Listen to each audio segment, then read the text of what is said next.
Hey, this is your girl, Ashley Michelle. Welcome to the ladies' room. I got my squad here. We got Mrs. Jovo. Hey. We got our supreme super saiyan wife. We got Mrs. Cannon Hill. And we got our guy on the show, Mr. Darwin Hill. How y'all doing today? Hey.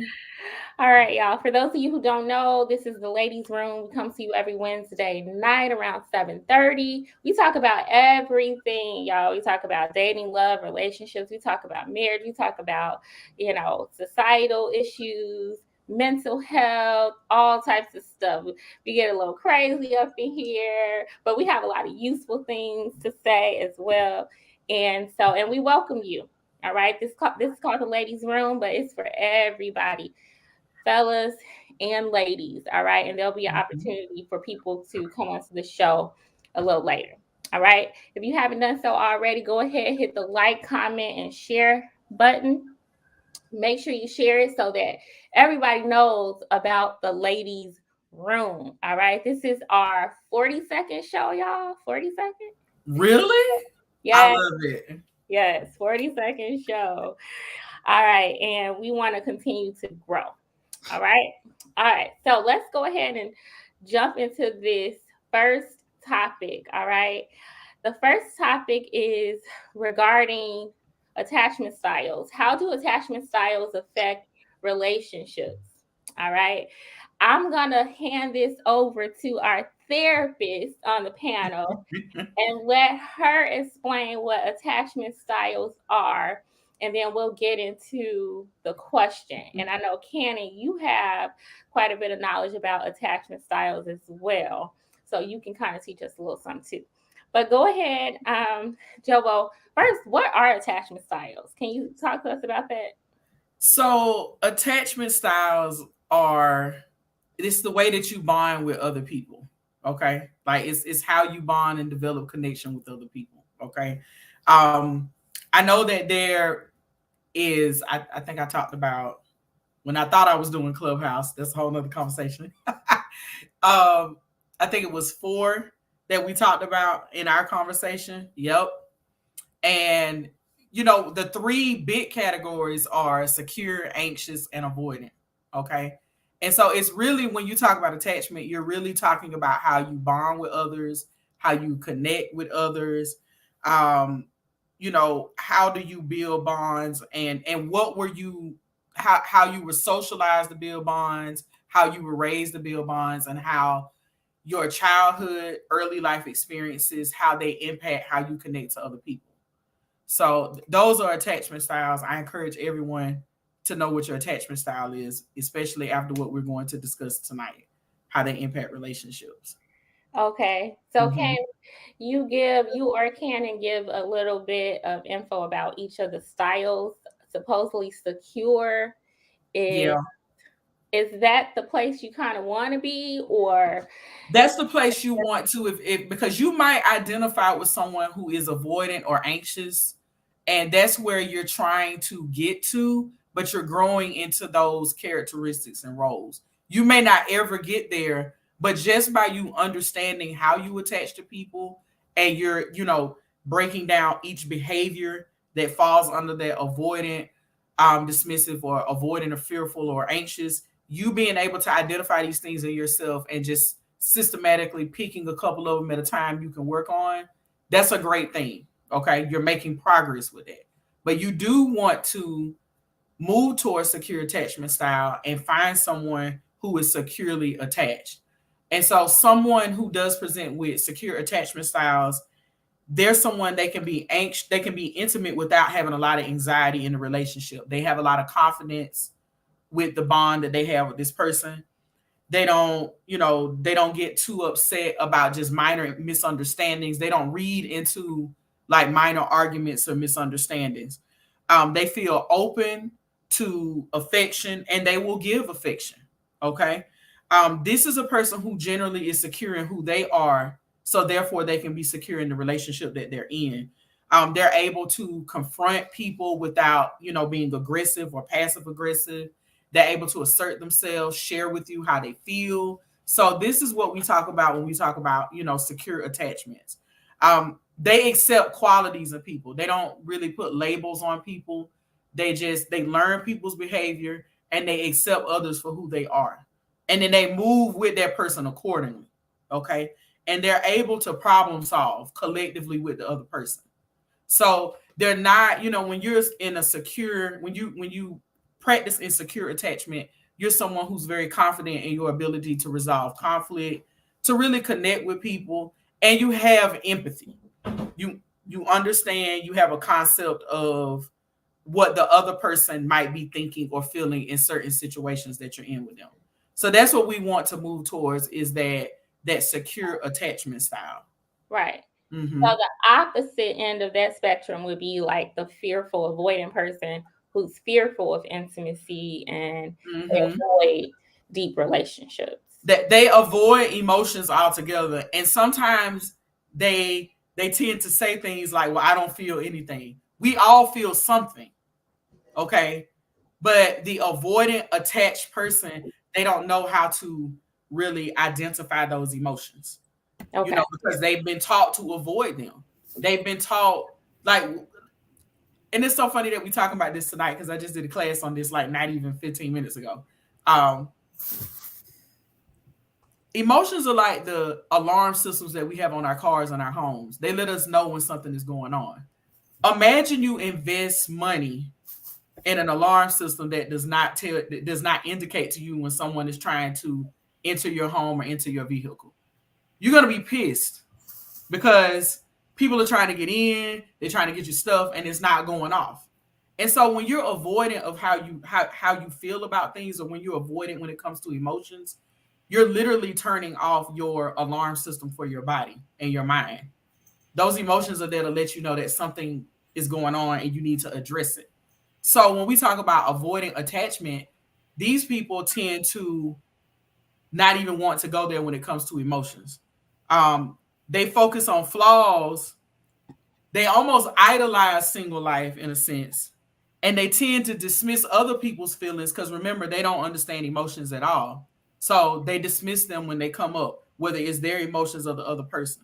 They have a fear that they're going to be too needy. Okay? They have that. And then they have this kind of tendency to feel very self-sufficient, independent. And when they're not able to be that way, it's almost like they feel like they're out of place. They question when their partner, why are you helping me? Why do you contribute? Like, I can do this, so. Okay. Mm-hmm. So who knows their attachment style? Yeah, well, we did ours. We did ours a few years ago. Like you already do. Like, I think first, a lot of times, or people know their what do you call it, their love languages. Like, that's I think is more commonly discussed. But a lot of people don't talk about those attachment styles. So we knew the love languages, but then it was just something else that just wasn't adding up until like somebody actually recommended this book called How We Love. And it talks about attachment style. It calls them a little bit, it has like a little bit of different titles, but it's essentially the same thing. So like in that one, it just has avoidant, and then it has another attachment style called vacillator, which the vacillator means you kind of go between extremes of feelings. Like, you idealize your partner and then you devalue the relationship. Like, you go back and forth through those extremes. So finding that out, because it's like, for me, like, we will always get into arguments, like, but the vacillator is a very anxious attachment style. It's an anxious attachment style that's rooted in like fear of abandonment and things like that. So you're always anxiously, like, you're super sensitive and anxious to waiting to see signs that something is wrong, because you're trying to hurry up and be like, what's that? Like, you're trying to take care of everything. So I remember we used to get into arguments all the time, and he used to be like, you going extreme. You always take everything to the extreme. And I used to be like, because it is extreme. Like, what you mean? Like, that's exactly literally what it is. Like, it's the most horrible thing that ever happened in the world. Like, there's no, like, there's no going back. Like, it's the end, right? For everything. And so when I read that and I actually saw, and I was like, Okay. Oh yeah, because it is a situation where it's like everything is either good, amazing, the best that ever happened, or whatever. And then it's just waiting for those little things. And then it's like trying to hurry up and get ahead of it, to dismiss it, to be like, you know what, forget this. This is no good. I don't need this. I'm not about to even, so it's kind of like that. So I realized that I was doing that. And then in doing that, you actually, that since it's an anxious style, you're actually trying to get more reassurance from your partner. But then by him being avoidant, meaning he not finna try to deal with no emotions, no nothing, he shutting down. He like, let me go over here. I ain't got nothing to do with that. Then it makes the vacillator even more anxious, because you like, oh, what's going on, like that. So then you push more, and then they avoid more because it's overwhelming for them, those emotions. So then the cycle just is like, it's like a weird cycle like this. And it's like you literally have to stop and identify yourself doing it so that you can make different choices intentionally, right? So that you don't play that same song and dance. But yeah, but Darwin, so what you think about it? Yeah. So the book, like you said, we only had the vacillator, the avoider, but I just found out there's 4 of them. I'm secure.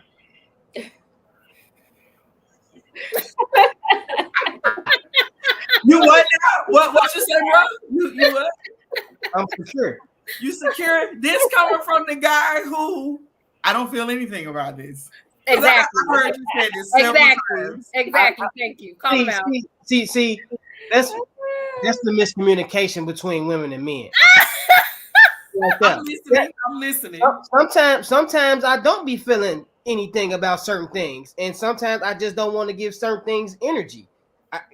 Like especially when it comes to relationships. Like it's been plenty of relationships in the past that I'm pretty sure they could have got me ticked off, but because I just felt like it wasn't even worth it, I just didn't go that route.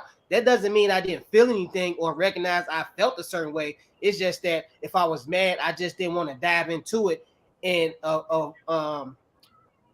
and do things something that wasn't worth it. You know what I'm saying? So now in my marriage, I find myself, you know what I'm saying, diving in with all my emotions and getting frustrated, and that's why we argue a lot. Well, we used to argue a lot and stuff like that, but because I was trying to not avoid certain things, and I was trying to like talk it out and stuff like that, or sometimes was forced to talk it out. No, but that's how it was. But so, but I'm very willing to talk about things, just probably not at that time. You know what I'm saying? That was a big thing in our marriage. Like she wanted to talk right then and there. Me, I need time to cool down, think about things, and then never talk about it again. that's the extreme stuff. Never again, because it don't even be a day. And it was like, we don't talk about it. No. See, you gonna get up on these. Not even one day yet. No, you need to forever. You heard that? You need to go put that book back open, because you're gonna sit up here on Beyonce's internet with your sitting up all with your back straight up here just fibbing for days. I can't believe you fibbing to these people. Listen, no, ain't no come back and talk about it later. It's that been happened. That's old. It could be 2 hours ago. That's old. You still trying to talk. But technically, it is old with the past. Oh my goodness! This is so what me and Mr. Mosley dealt with when we first got married, because he grew up in an environment where he grew up with his mom, his sisters. He had a whole bunch of reassurance about who he was, like just be who you are. Like my in-laws are really good at that. Like they are very confident and they Mosley. Okay, like they know who they are. Okay, me on the other hand, when we do talk about attachment styles, you have to look at the earliest attachment a person had, and that's the attachment that they had with the adults in their life. And so me being someone who was raised by pretty much my whole entire family, I didn't have like a close, I may have had 1 or 2, but not like your typical parental attachment. So for me, I identify with anxious attachment as well, because I always needed reassurance in the beginning of my relationship with my husband that, are you all in? Like, why are you doing this? Why are you saying this? Why are you running from this conversation? Because although he is confident in who he is, he presents with a lot of the avoidance. Like getting him to talk about emotions, getting him to talk about feelings. and being assertive about what he thinks and feels in certain situations, he's kind of just like, I don't need to talk about that. I don't need to share that. And that used to drive me up the wall. And it wasn't until we went to counseling that we learned how to communicate with each other. And the biggest lesson for me was learning when to communicate, because I wanted to right then and there, let's talk about this. It's like, no, he needs time and space, and we can respect that, you know. Yeah. So, yeah. So it sounds like attachment styles affect communication, but Mhm. also how we perceive what our partner is doing. Yes. Yep. Yes. And in turn, how it makes us react. Yep. Right. Okay. Right. Yeah. Right. Okay. Very Yep. It's like well, I mean, I'm sure Ms. Jovo could verify this as well, but like my therapist always says, you know, your feelings are valid. That just Yep. doesn't make it true. Right. Right. Your feelings are not necessarily facts. Yes. But you are allowed to express how you feel. And it's okay for you to say, this is my feeling. This is how I feel about this. And I know we're gonna get into this, but this whole concept of, you know, these men on Beyonce's internet telling these women, especially Black women, that they're going to die alone. And it's like, most of the time, and I said this on Facebook this week, like I've told you all that most of our clientele are men. A lot of them don't know that their early bonds with their mom and their dad and people in their family, they don't understand how what they were taught about bonding with another person is affecting their relationship. Like it's not coincidental that you got 3 baby mamas. Yeah. It's not coincidental that, you know, you might have a guy who has secure attachment and he got like my husband. He done had the same like best friends since he was like 7. Like these guys, they like my daughter's uncles. Like he's only going to deal with like this is core group of friends. Unlike my social behind, you know, you look on my Facebook page, she knows 1,400 people, and it's like, yeah, it's crazy. It's crazy. So a lot of these guys keep saying Black women gonna die alone, and my challenge for them is to find out how do they bond and attach to people, because if you're dating multiple women and you got multiple kids and you've never been married and you've always tried to make things work and things just didn't pan out right, maybe you don't know your bonding styles with people. Maybe you don't know your attachment style and you don't understand how that's connecting to all of these relationships that you're losing. Right. Yeah, it's really important to have that information if you're trying to go into relationships. Like a lot of people, the hardest things for a lot of people to do, and this is what I notice a lot of time, even when you're having conversations with people about their relationships or past relationships, they spend so much time hyper focused on the other person's behavior. Exactly.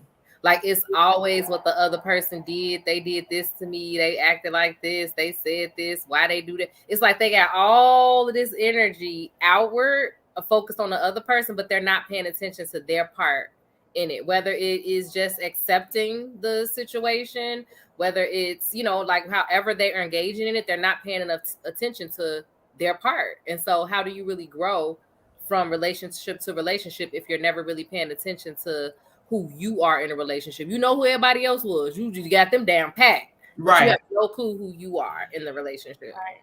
Right. And I think we tend to focus on behaviors rather than the root causes of the behaviors and the mindsets behind behaviors. I think if we focus less on behaviors and more on what's behind behaviors and trying to change that, we'd probably be able to have healthier relationships.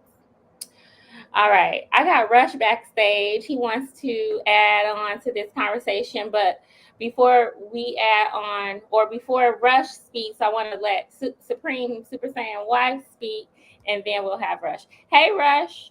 How you doing?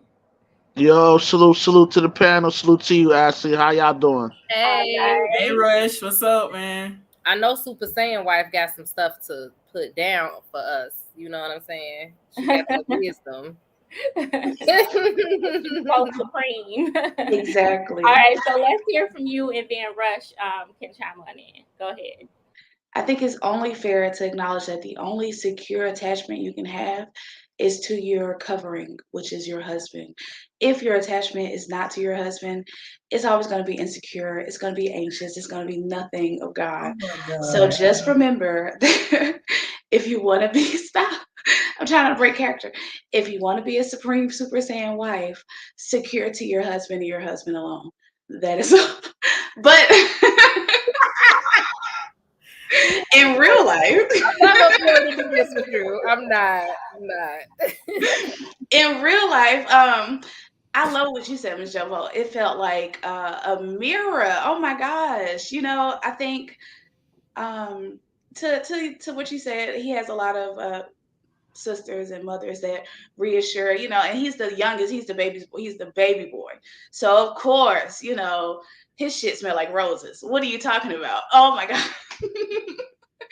But I always thought it was funny because him being like the only raised as the only child, like the golden child, and then I was the middle child, and then the only girl. So it was an entirely different setup for me.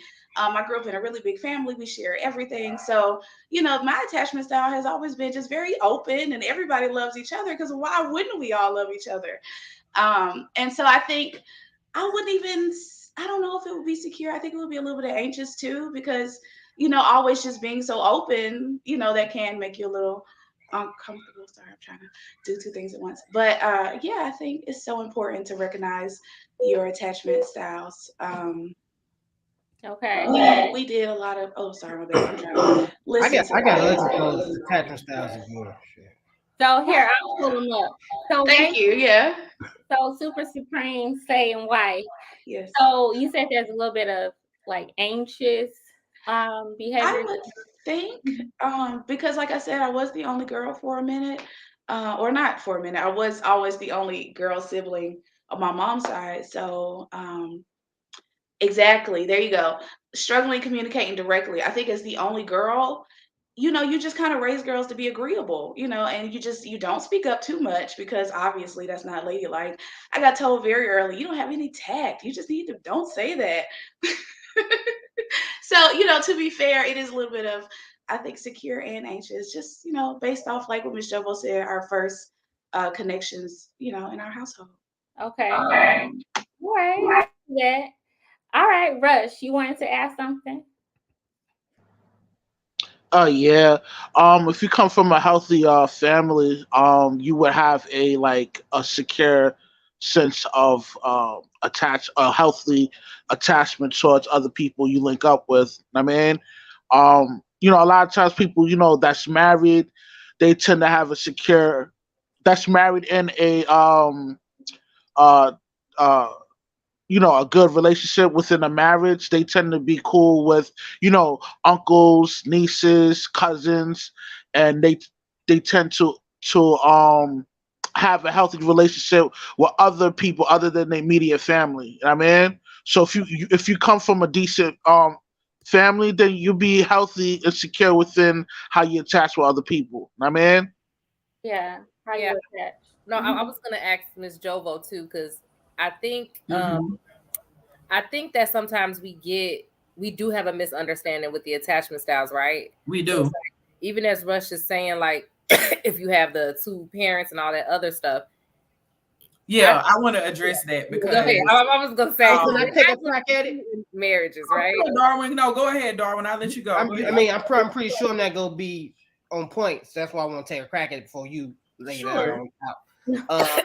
I don't think it has anything to really do with the your parents when you talking about getting into relationships. I think it's about the how you mesh with the other person, because the other person could have a great relationship with their parents or good upbringing, and you can too. But if y'all attachment styles are still can be different, and if you don't recognize it, then that's when a miscommunication might destroy the relationship. So it's not about being like a bad thing or a good thing. Like it's not like, oh, I have a bad attachment style and this person has a bad attachment style because they grew up in this household. I think it's like, this is my attachment style. Now, how can I navigate to communicate effectively with another person that has a different attachment style? So I don't think it's like, oh, since you was raised this way, you have a bogus attachment style, or whatever the case may be. I think it's just like you just have to recognize your attachment style and deal with it. And a lot of people just don't recognize it, whether they are in a good home or a bad home. So So you're saying that you don't necessarily have a certain attachment style because of your home environment, but No, it you does do. impact. No, Okay, yeah, you do have a certain attachment style, but I based don't think like if you, right? I don't think you can determine that and say I have a secure attachment style or avoidance or um vacillator or whatever because I have a 2-parent household or 1-parent household or you know what I'm saying. It depends on how them parents loved you Right. or how y'all communicated Correct. coming up. So Yeah. like you can have like I mean I don't know how to really determine if you have bad parents to another person, you know, because I can't be like, oh, your parents are bad. If you feel like your parents are good, no matter what happened, that's how you feel. That you know, because I could easily say I have the best parents in the world, and then someone else would look at me like, well, they didn't do X, Y, Z, so I don't know how a person can determine. Like I grew up in a great home. That's only what you can say, but I don't think you know you can determine that and say, okay, I became a um secure because it was a great. I think about how you Right. communicated with your parents or what they did to you, whatever the case may be, and then you just that's just who you are. You know, it's not a bad Right. thing or a good thing. It's just that's who you are. Now, how you going to navigate that with another person? Right. Right. Yeah. I think too we have to look at the fact that, and we've talked about this on the show before, where you know it's like expected when we talk about the emotional relationship that parents have with their kids. It's almost like an expectation that the mother is the emotionally well, emotionally stable person that is supposed to be bonding with this child day and night based on these traditional gender roles. You know, this is the mom is the one who's with the kids the most, so a lot of that responsibility has been placed on mom to build this like relationship with the kids, where she's teaching them how to manage certain emotions, you know, and a lot of times with these 2-parent homes, especially in the Black community, you have mom who's emotionally, you know, in tune or will talk about emotions on some level, and then you have typically the dad who he is avoidant of emotion. So you can't really say that the kid gonna turn out to be someone with a secure attachment if one of the parents, and it's been vice versa too. Well, if one of the parents is avoidant of emotions, it really boils down to how these parents are facilitating the conversation on like emotions. I know with me and my husband before I met him, he did not grow up in an affectionate household. Like I joke with my in-laws all the time. Me and my two brother-in-laws that are married to their to his sisters, we joke because they grew up where they didn't experience like all this you know, intimacy and affection or whatever. And we're like, man, y'all are hardcore, you know. And so it wasn't until, you know, like we had our daughter, like I had a conversation with my husband, like we have to, you know, really reinforce with her that, you know, being affectionate is okay. You know, talking about your emotions is okay. You know, so that she can be prepared. You know, so she can be emotionally well. So you have to really look at that because that's your first bond in life is with your parents. And so if they're absent, we talk about latchkey kids where you might have great provision. You know, your parents are working hard, they're providing, but if they don't have some type of cognitive or emotional connection to you, where you remember times where you sat down and had some moments with mom or dad, you know, whether it's like you all sharing an interest or having a conversation, all you remember is them like, okay, here's the key, you know what time you need to be home, you know, that is not a bond. That is like survival. Okay. That's what I was gonna say, Miss Jomo. I don't think that we a lot of times understand how incredibly subtle a lot of it could be, because even with someone who is more anxious or has like those anxious qualities and abandonment issues, it doesn't have to be the extreme of have to actually like been abandoned. Like you could have been with both of your parents, but it could just be it's mostly due to a situation where the attention or the affection or the actual meat of the relationship is inconsistent. So it's like 1 minute maybe the parent is really super engaged, maybe they off work, maybe they got some time off and they able to do, you know, really be there and really be present, like right. Right. And then maybe something happens where they may have to work more hours, or maybe they're going through a depression, or something else goes on, and that's they're not as present. So you Right. have to do without that connection before, and you never know when it's coming and going, which Right. creates that anxiety. Right. So, So and it,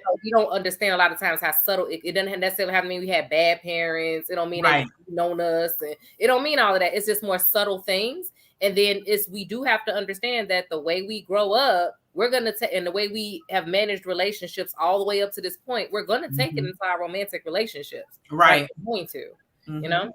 So Exactly. it's so in getting these attachment styles. Even if you lived in a household with two parents, those two parents might not necessarily be the most influential people for your attachment styles, right? It could be like a uncle or an auntie that caused you some type of trauma to make you, lean towards more of secure or anxious. Is that possible?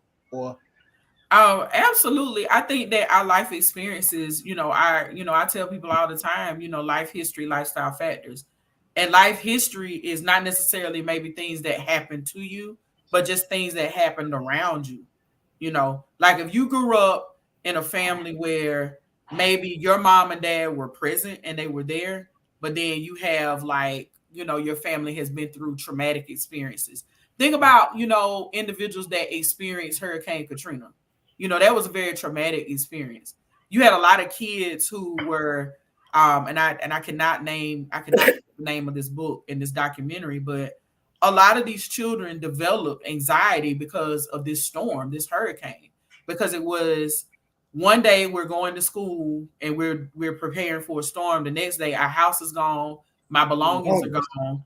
We're moving from New Orleans to Houston to Atlanta to New York to all these different places. And it's creating like a sense of anxiety in these children. So imagine you're that kid and you were smaller back then, and then you don't have parents who are really communicating with you on share how you feel, or we expect you to be anxious in this moment, or, they're not really putting that out there. So traumatic experiences can have an impact on it, as well as other family members. I do agree with that. I think for me being someone who did not have direct contact to my caregivers growing up, I definitely identify with anxious attachment. But that's just for me and my direct caregivers. I cannot tell you how many men I have that come into my office. They lead with, and I just seen a video on this. I really want brothers to stop leading with provision and start really leading with how are you also emotionally supporting your family? Like how are you pouring into them emotionally? Provision is not going to be enough. It's just not. It's not going to be enough. You have to pour some more into your family.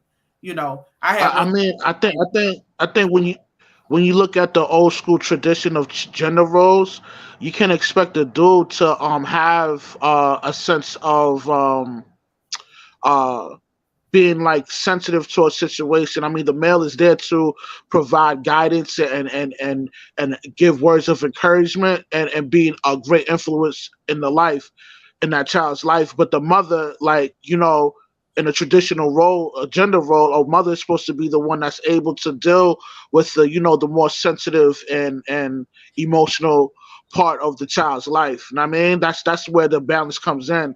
That's why I think, I know that traditional gender roles play a good part of raising a healthy child that's emotionally stable. I mean, well, I mean, I agree. I agree with you with what's going on and how that's a traditionally what was happening, but I don't think it was a healthy balance because as we can see, men are dying alone, and that's the big thing. And men are dying alone because, like Ms. Jovo said, they're not pouring more into their family, so that they won't be men alone. are, if that's the case, if there's men that's dying alone, things are a lot different now. Like society is not the same as it was 20 years ago. A lot of you have to factor that in too. You know what I mean? And the direction that we're going to, due to the the alphabet gang community and all these transformers. You know, a lot of things is changing out. You know what I mean? A lot of people don't believe in certain things. So we're more divided as a people in America than a union. I mean, Well, that's what I'm saying. Like that goes back to what I'm saying about these traditional family roles. Like at some point, we got to break these stigmas and break kind of what we expect each other to do in certain situations. My daughter, 10 years old, she will tell you straight to your face, like she's in that phase of life where now she's starting to look at the boys differently. And she told me with a straight face, Mom, I talked to Dad about boys because Dad used to be a boy. If you really think as a kid, that makes so much sense. There has to be a level of some type of emotional awareness and a level of actually that my husband has to be on to have a discussion with her. You know, they go out, they have their ice cream, they cupcakes, and they talk. You know, about okay, what do you think about this? What and I'm not there, I'm not involved. Now, traditionally, when one of the kids starts dating in a family, especially if it's the daughter, you have the mom grooming the daughter on okay, this is how you approach boys and et cetera, et cetera. But in my house, just as I have put it the way that she puts it, well, Dad was a boy, so he knows about the boys. And it's just like if your dad is the person you want to go to, hey, go for it. So on some level, Rush, both me and my husband, we have to. He may not do well, it the way well, that I well. do it, Here's the but he here's has the to thing. he has to be emotionally aware, being able to identify with how she's thinking and feeling. So we I'm not saying that traditional roles don't work because for some families they do, but Right. in 2022, we have to really sometimes when we find ourselves in certain situations, challenge our thought process, not about the whole thing, but just this particular situation. Oh, Like being able to challenge our What traditional thought. what you're talking about? Your husband is providing great insight on how to vet out a decent mate from a young age. You know what I mean? And that's acceptable. You know what I mean? That's normal. Like that's what the father's supposed to do: provide wisdom and guidance, and that's what he's giving your daughter. You know what I mean? But as I far was as gonna him being like emotional and you know what I mean, all sensitive, like that's not to me. I don't think that would be healthy. You know what I mean? Well, I mean, we all say, have emotions. but I don't think that we're saying men just need to be emotional. Like we're saying, I think when men hear emotional intelligence, they think, oh, sensitive, gushy, mushy. What we're saying is, okay, just be emotionally healthy. Because here's the thing, gender roles are fine. I like gender roles, right? They work for some Mhm. people, right? Um, but gender roles is not an excuse to not be emotionally healthy, meaning you can communicate. You, know Hold what on. When you say emotional healthy, I think let me just say this real quick. When y'all say emotional healthy, I think y'all really want to say intrapersonal skills. Know what I mean? And when you talk Yeah, about intrapersonal skills, you're able to discern on what to say, what not to say to an individual to get triggered. You know what Well, I yeah. mean? it's not just that. It's not just that. I'm gonna give the definition. Emotional intelligence is literally the ability to perceive, use, understand, manage, and handle emotions. That's what emotional intelligence is.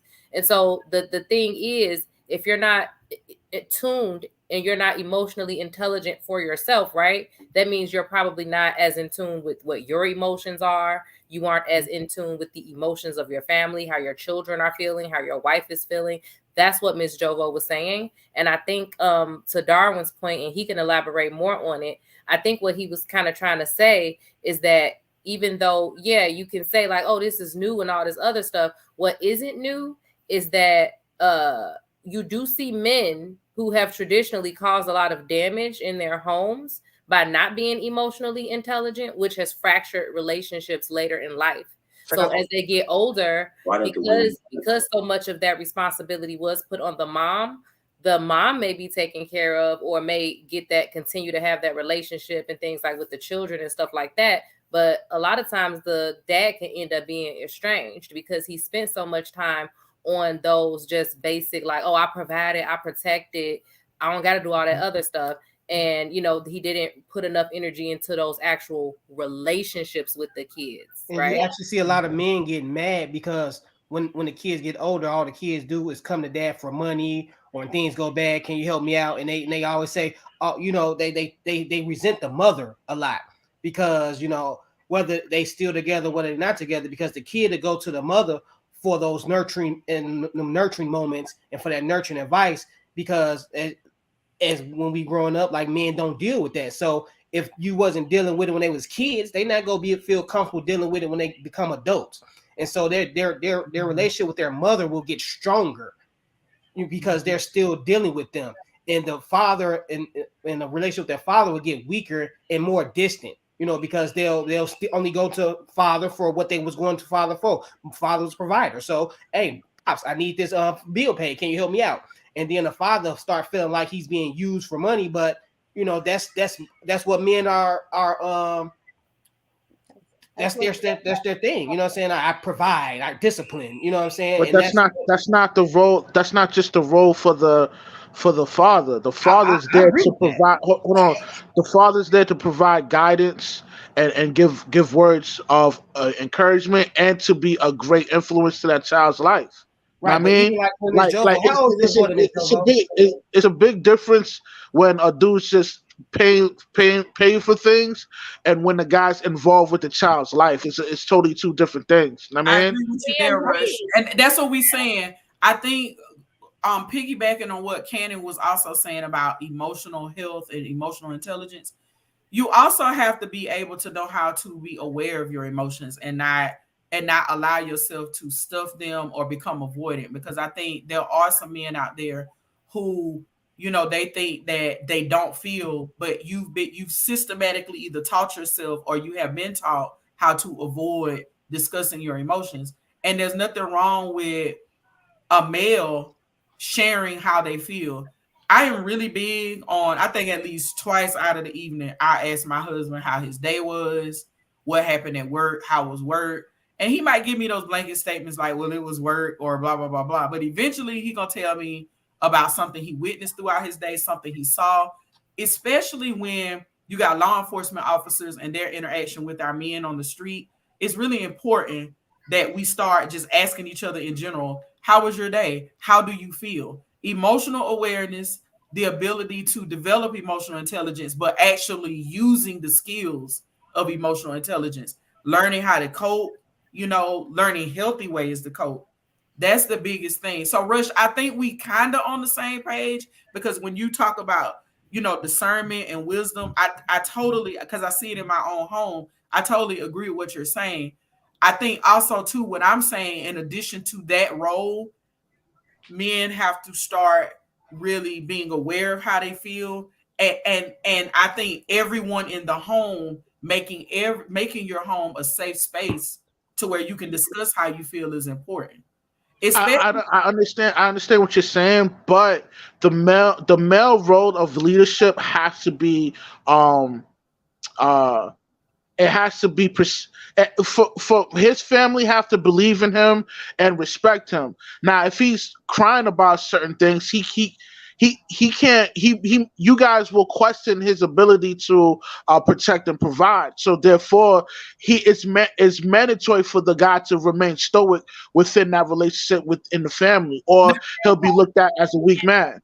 But I understand, but women, I think that a woman and a man need to have a certain level of emotional security. A woman who's with you, who can't listen to you, your concerns. I know I hear men say this all the time, and yeah, I guess there are women out there like that. But a mature woman who's secure in herself, who's empathetic, and emotionally well, yes, who can yeah. communicate well, she Uh, will not have a problem with you, showing some type of emotion or listening to what you think and feel, Cause see, Rush, well, you should okay, have that here's the thing. space. You Let me should say have this that real quick. space, Rush, and still be a leader in your home. You should have Nah, that space. I agree. I don't agree with that, and let me I tell you know, why I don't agree because with that. we've been taught years on end, generations on end, that I Listen. understand. If you're in a relationship, right, Mhm. and you are looking at your husband for, provision and protection, right? And he's crying about a certain situation. You're gonna look at him as a weak man. As you're No. looking at him hold on, let me just finish. As that female looks at him as a weak man, hypergamy kicks in, and she's gonna try to look for a better option that's able to provide that provision and protection without showing those weak moments. Know what I mean? I think this And is a No. lot all. of I times, think this I is all always afford. projection. I Hold gotta on, give let me you some finish. Let me pushback finish on real that. quick. All right, go ahead. Go ahead. I think this is all projection. So because you saying if I do this, she's going to like maybe the woman that you're talking about, but as you can see, a lot of women don't feel that way. So maybe if you complain, me personally, I agree with you, Rush. I don't like a man that complains. I don't complain. I don't like when men complain and do all of that babying and crying and stuff like that. So I don't get down like that. But I don't think a woman would just look at a man and be like, oh, he's not a man. Let me go and find me another man. I don't think it really goes like that. I just think it's a poor way to be a leader and I think leaders supposed to find solutions and not complain and cry. So, but if he's valued in other ways, I don't think the woman would just totally just be like, oh, he's not a man, he's sitting up and complaining about something, just be like, I think that's a low value woman if she just automatically going that route, and I don't think that has nothing to do with the man being a man. I just think that it's certain ways to get the message across. Complaining is just not an option for me. I, you know could I But finish now?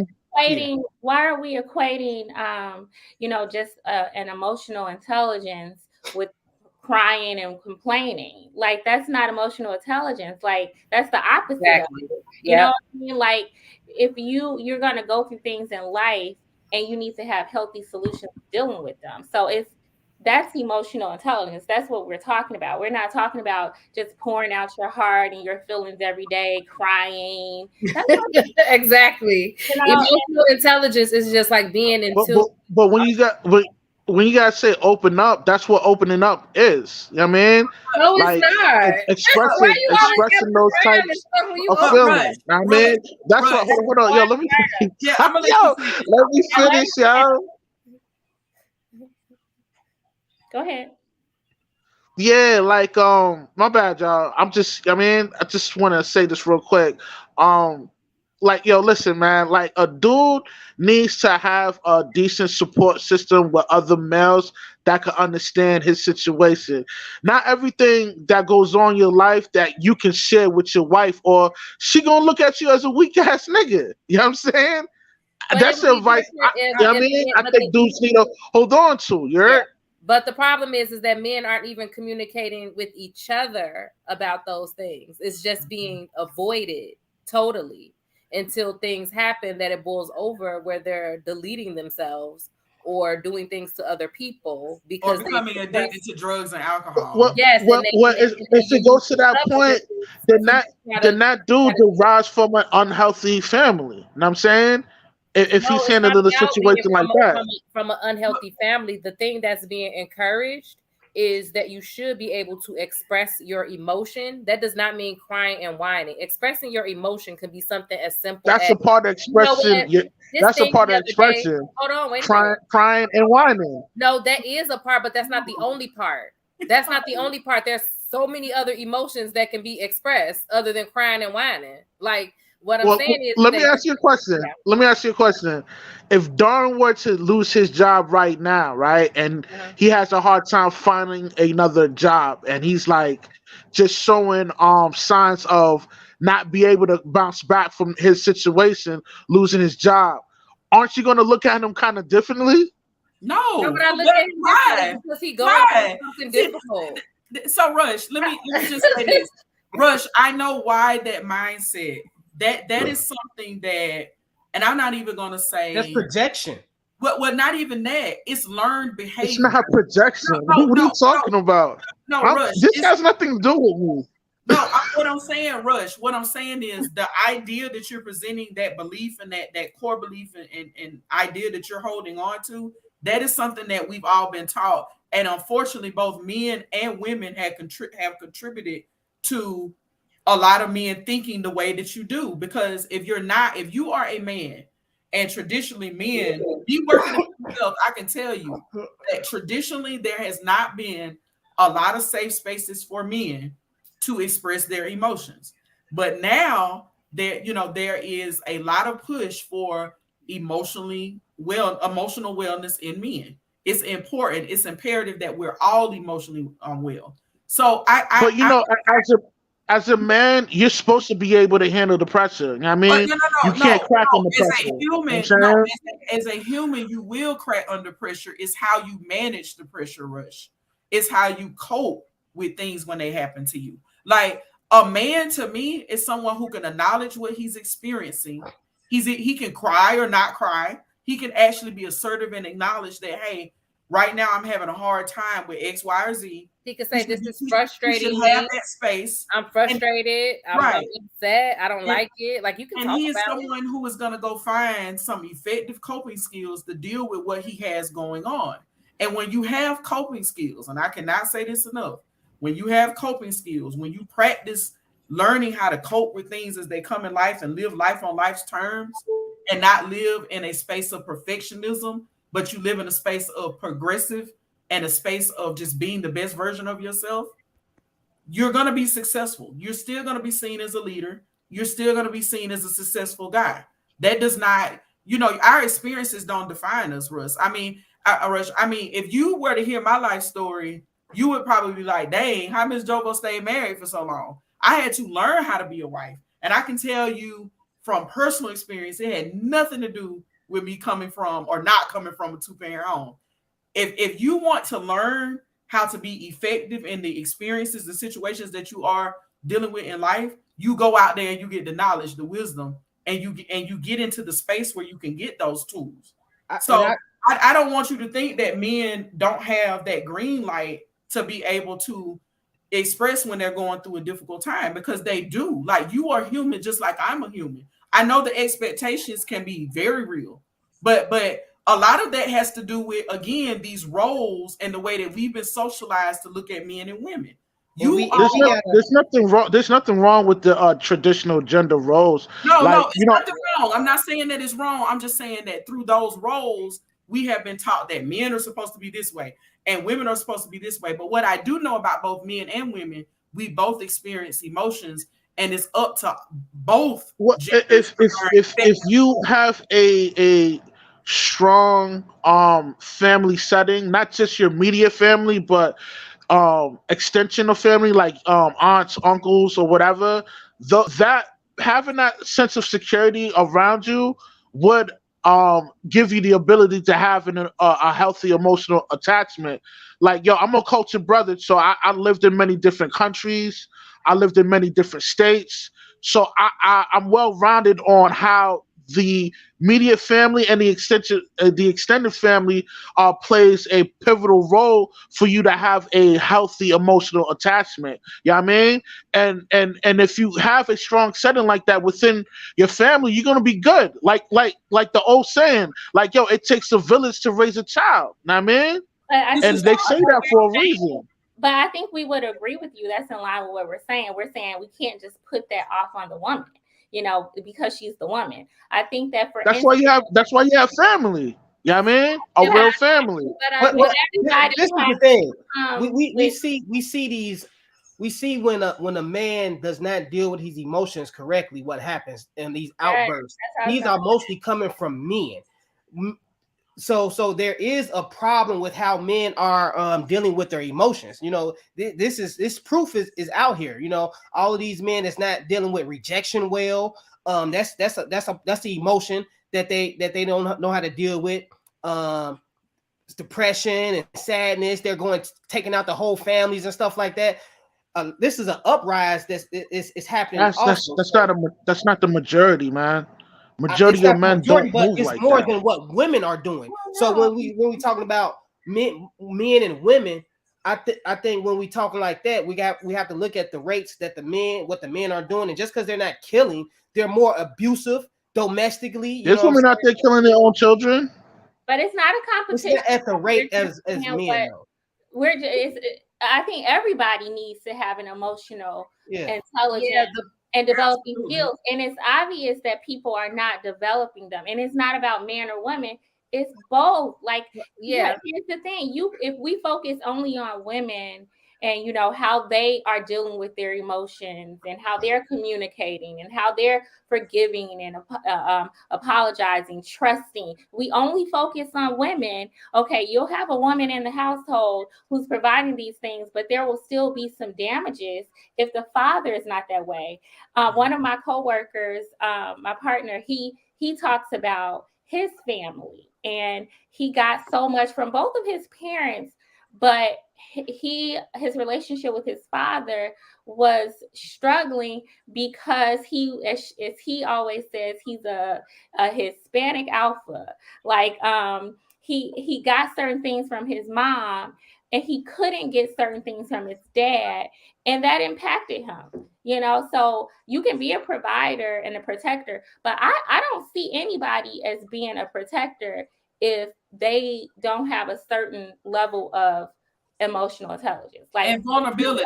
Vulnerability does not make you a weak person. It does not. A leader can't show vulnerability. That makes no sense. That's what I was It gonna does add. make But hold sense. on, Ms. Jovo. What I was gonna add is the thing is, this is the issue, right? Darwin brought up some extremes, and those are extremes. But the fact that gets ignored so many times with what you're saying is that you are human beings, and whether you realize you're showing some form of emotion, you are. That emotion energy is going to be expressed regardless. The problem is that, to your point, through that lens of what it means, with the idea of that you think it means to be a leader, or in this patriarchal idea of this stoicism and never expressing anything and never showing any vulnerability, what happens is that those emotions that have nowhere to go are often expressed in anger or frustration or in those types of ways. And that is the issue. So even if it doesn't become physically abusive or anything like that, it's still important to understand that your partner and your family knows when you're going through a depression. They know when you're upset. They know when you're sad. Yeah, you may not be crying, but guess what? You real short and snappy with everybody. Yeah, you may not be crying, but you're withdrawn and you're not really having conversation and speaking to people. Like, you're just like maybe going to immerse yourself in activities and doing other things and just separating yourself. So people know, your family knows. So what I'm saying is, just because you don't have such a level of emotional intelligence where you're in tune with your feelings to say, oh, I'm feeling upset, let me handle this, or I'm feeling frustrated, or I'm feeling sad, let me deal with this emotion. Just because you're not logically doing that does not mean that you're not sad, and that since you don't want to feel weak, instead of expressing that sadness as sadness, now you're expressing it as frustration. Now you're expressing it as anger. Now you're doing all these other things. We have Not if you have a good family around you. I mean, Even when you have a like, good what do family you around think? you, everybody, Like, Rush, if do you believe that every human being experiences sadness? when you say sadness, enlighten me.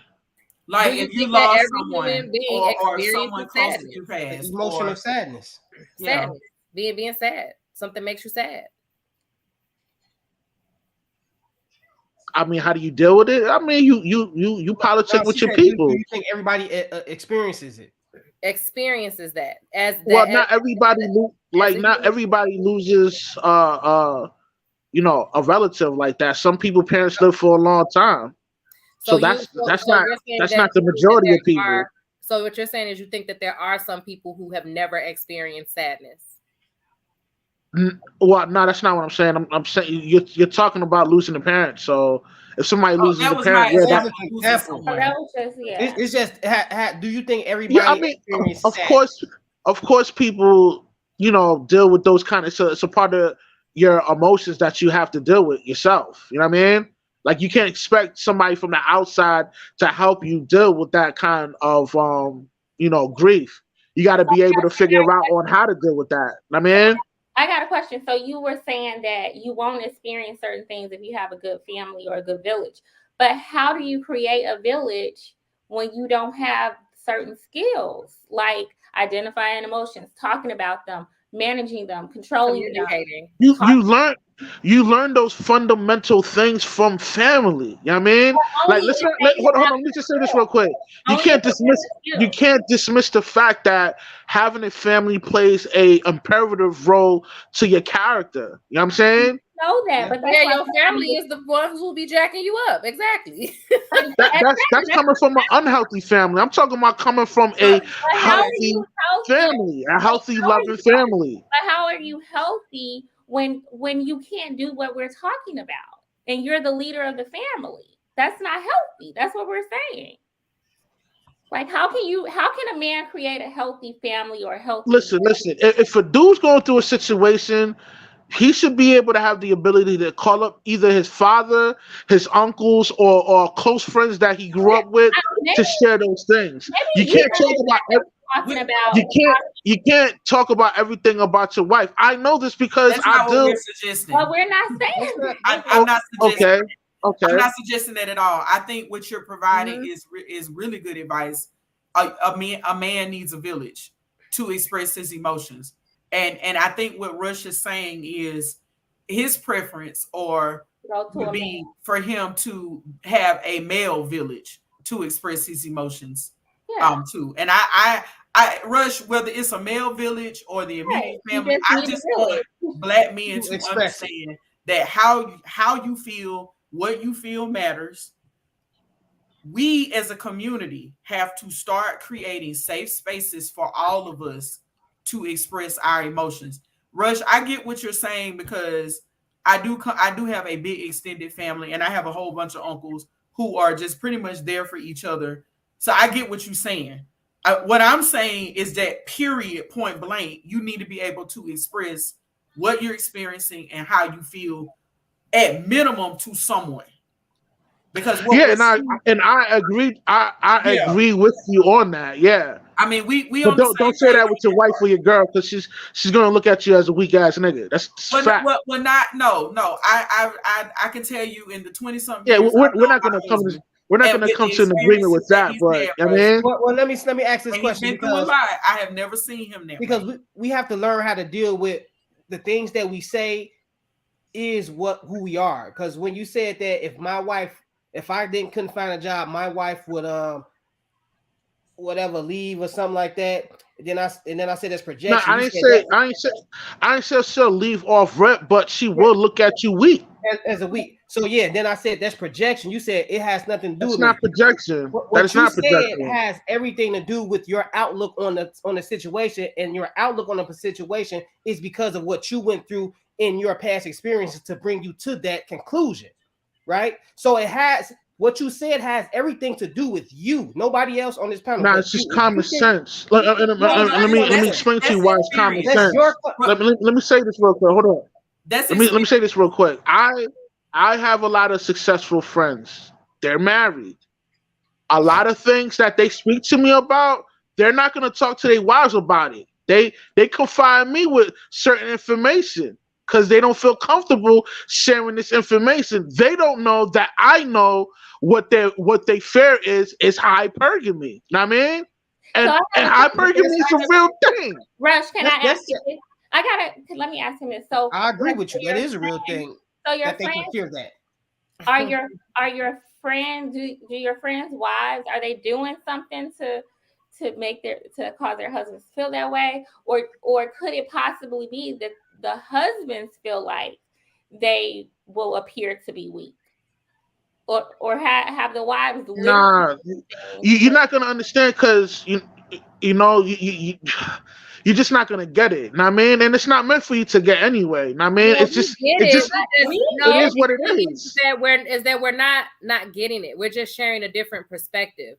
You can't tell, like Miss Jovo is a wife, I'm a wife, my husband is right there, and you're telling us you're telling Miss Jovo how she would look at her husband. Like she's been married for like 20 years. So I'm sure her husband has been in situations that's what you've explained, and she can draw from that and say, Did I look at him as being weak? No, I didn't feel that way. My husband has been in difficult and frustrating situations as well. And no, I don't look at him as, that's not a weak thing. That's not what makes you weak. I look at you're I look at other character traits. What I'm telling you is that me personally, what I look at as weak is different character traits, right? Not if you lost the job and you frustrated and you having a hard time getting on your feet and financial and all of that stuff. That's not something that I look at as weak. Like that's like me. And I'm telling you that. So it's not that I don't understand what you're saying. I understand what you're saying. I get why people say that. But what we're telling you is that we personally don't feel that way. We, just like you're giving your anecdotal evidence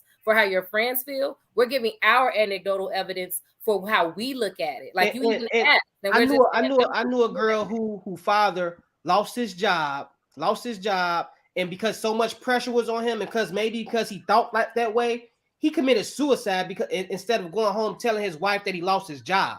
So I never felt like when I got in a bad situation that I couldn't communicate that with my wife because she would be like, "Oh, this is a weak ass nigga," and I feared that she might cheat on me. So no, that's why I say that's projection. It's not about cheating, man. It's about how she's gonna look at you. You didn't have to go through it, but because your friends went through it, you look at situations like, oh, that shit can happen to you. So I understand why you said that, but if you have to know that that's because of what you've seen in your life or what you went through in your life, and then you're projecting it onto the other people. Don't say projecting. I'm just giving you a perspective. Well, what I this has nothing to do with me. I see in the comments that Big Cap, he said, "Look, that's weak or throwing it in your face during an argument." And I can just tell you, from someone who has counseled people on, what a healthy relationship looks like. When you are hitting below the belt, like I would say, in a relationship, like if you cannot have conflict with the person that you're with without having that fear that they're going to hit below the belt, that is a major red flag in that relationship. That is a major problem. That is something that needs to be addressed. And that is, to me, in my profession, that is a form of abuse. If you have conflict with someone and they're literally blackmailing you with with exposing your character defects, or exposing, oh, well, look at you, you don't have a job, or this or that. And I've heard men and women speak to each other that way. I heard that this morning in the checkout line, and it made me feel uncomfortable for both the man and the woman in the situation. Like that should never be happening in a relationship or in a marriage. So I'm just speaking on my personal experience, Rush. I would not look at my husband differently. My husband has been in situations where he's questioned his career.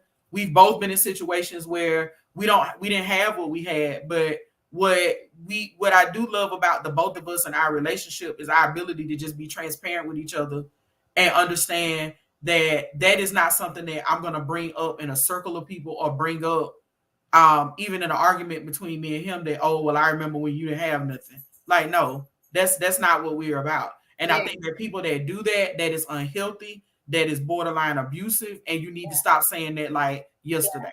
And whether you a man or a woman, and I like hitting below the belt is not cool. That when you talk about like hypergamy or finances and all that other stuff, again, I guess that's maybe people who come from different socioeconomic circumstances. I don't know, but I just don't have being weak or strong to having money, because I never came from money.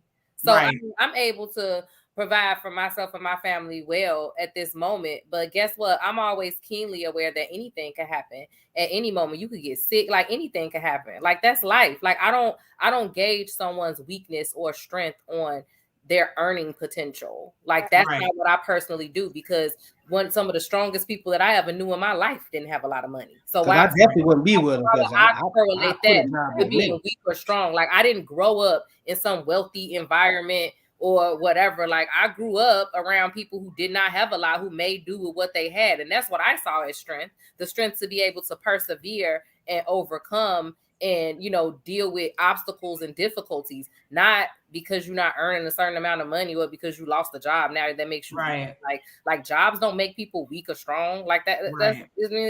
It's a job. Like I don't know.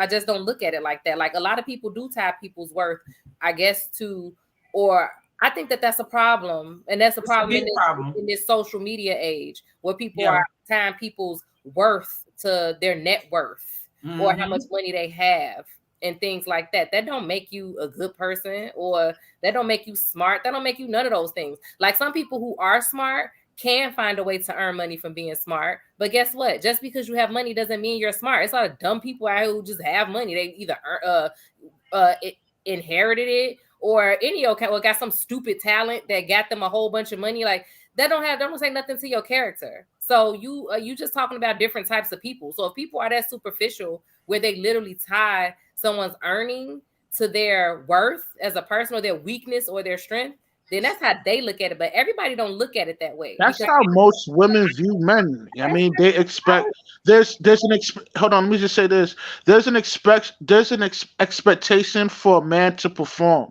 I mean, if a female's in a relationship with a male and she's paying all the bills within that house they live in together, she's gonna have some type of she's gonna build up some type of resentment towards that individual. I mean, I want to be to that male that's not provided. The thing is that you keep. Okay. I want to make sure that we don't shift into the typical conversation of who pays the bills. This is not about who pays the bills. This is about emotions. This is about emotional intelligence. And what we're trying to explain is that emotional intelligence is not just talking about your feelings. It's you may decide I don't need to share this.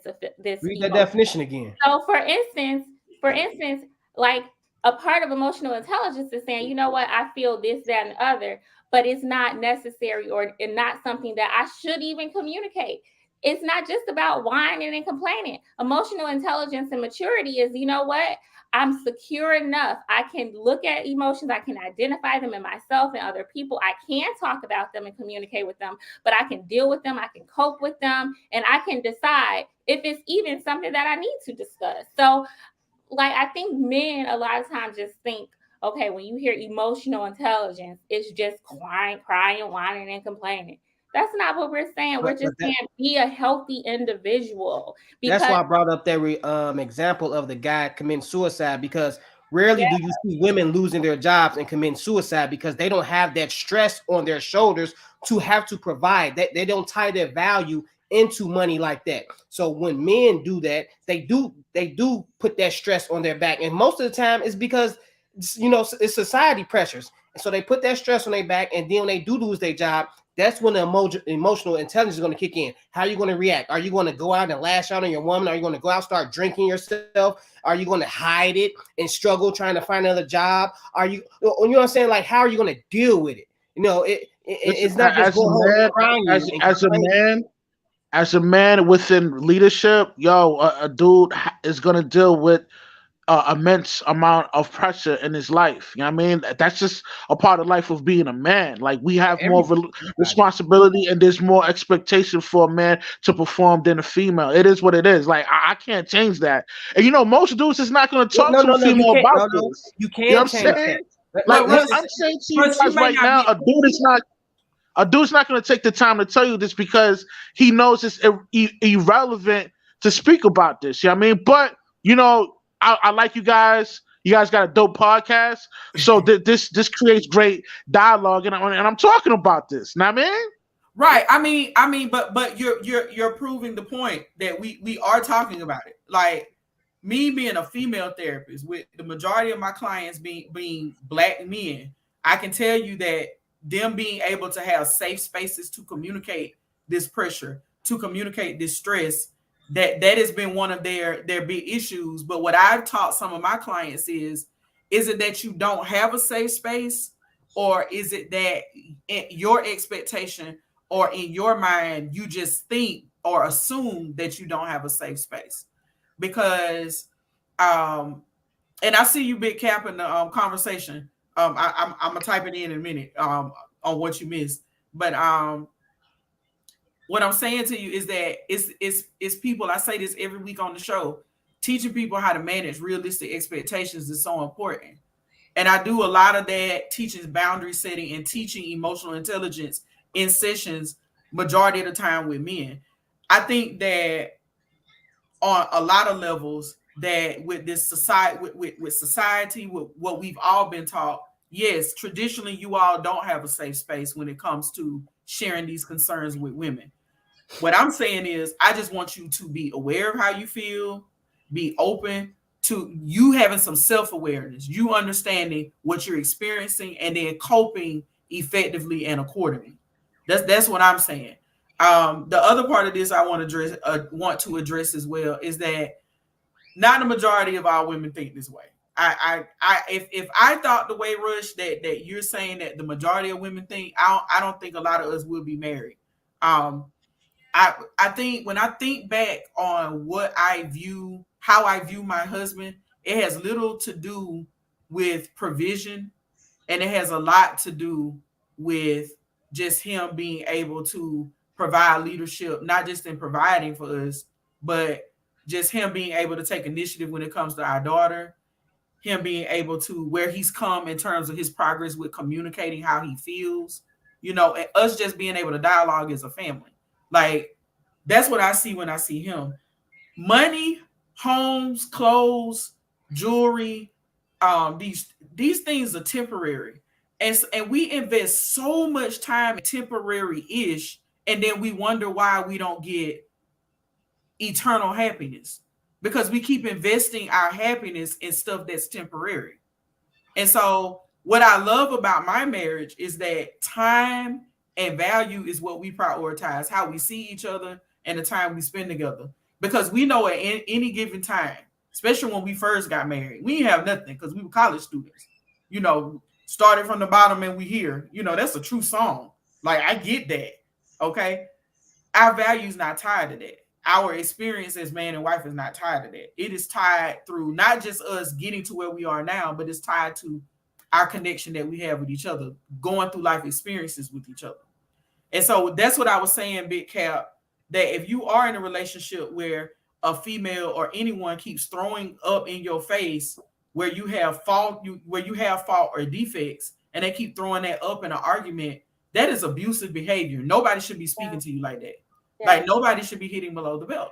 Like, period. There's no other way I can formulate that. So we have to learn how we have to learn how to look at these, like what Candace said, these character traits, what people value, their level of integrity. Do they have an ethic and moral system? Like who are they on the inside? Because those are the things that last.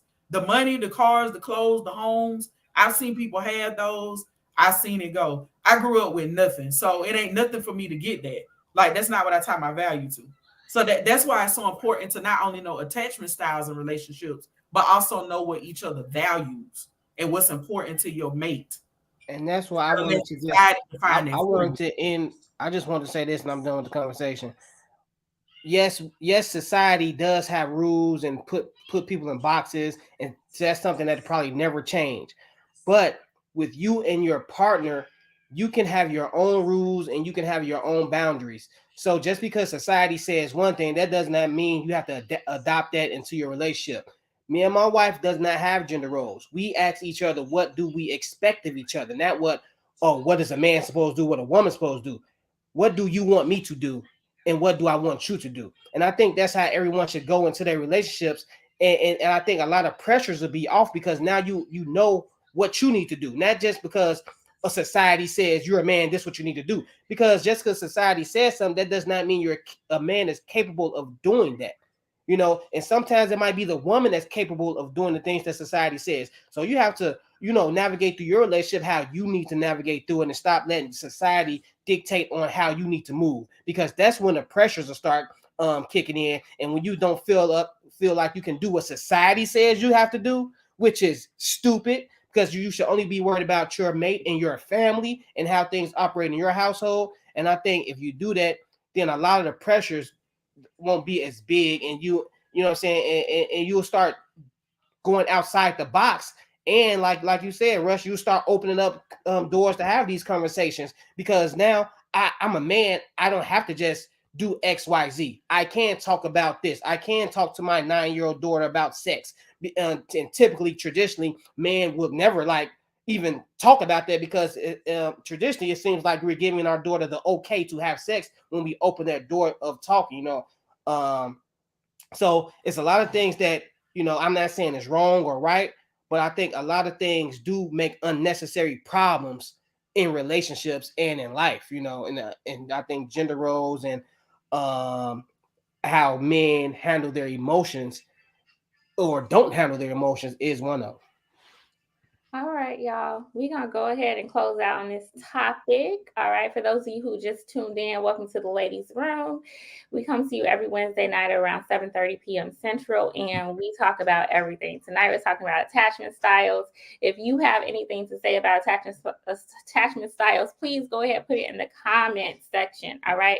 Don't forget to subscribe to our channel and push the share button, the like and the share button to help us grow. We appreciate you guys so much.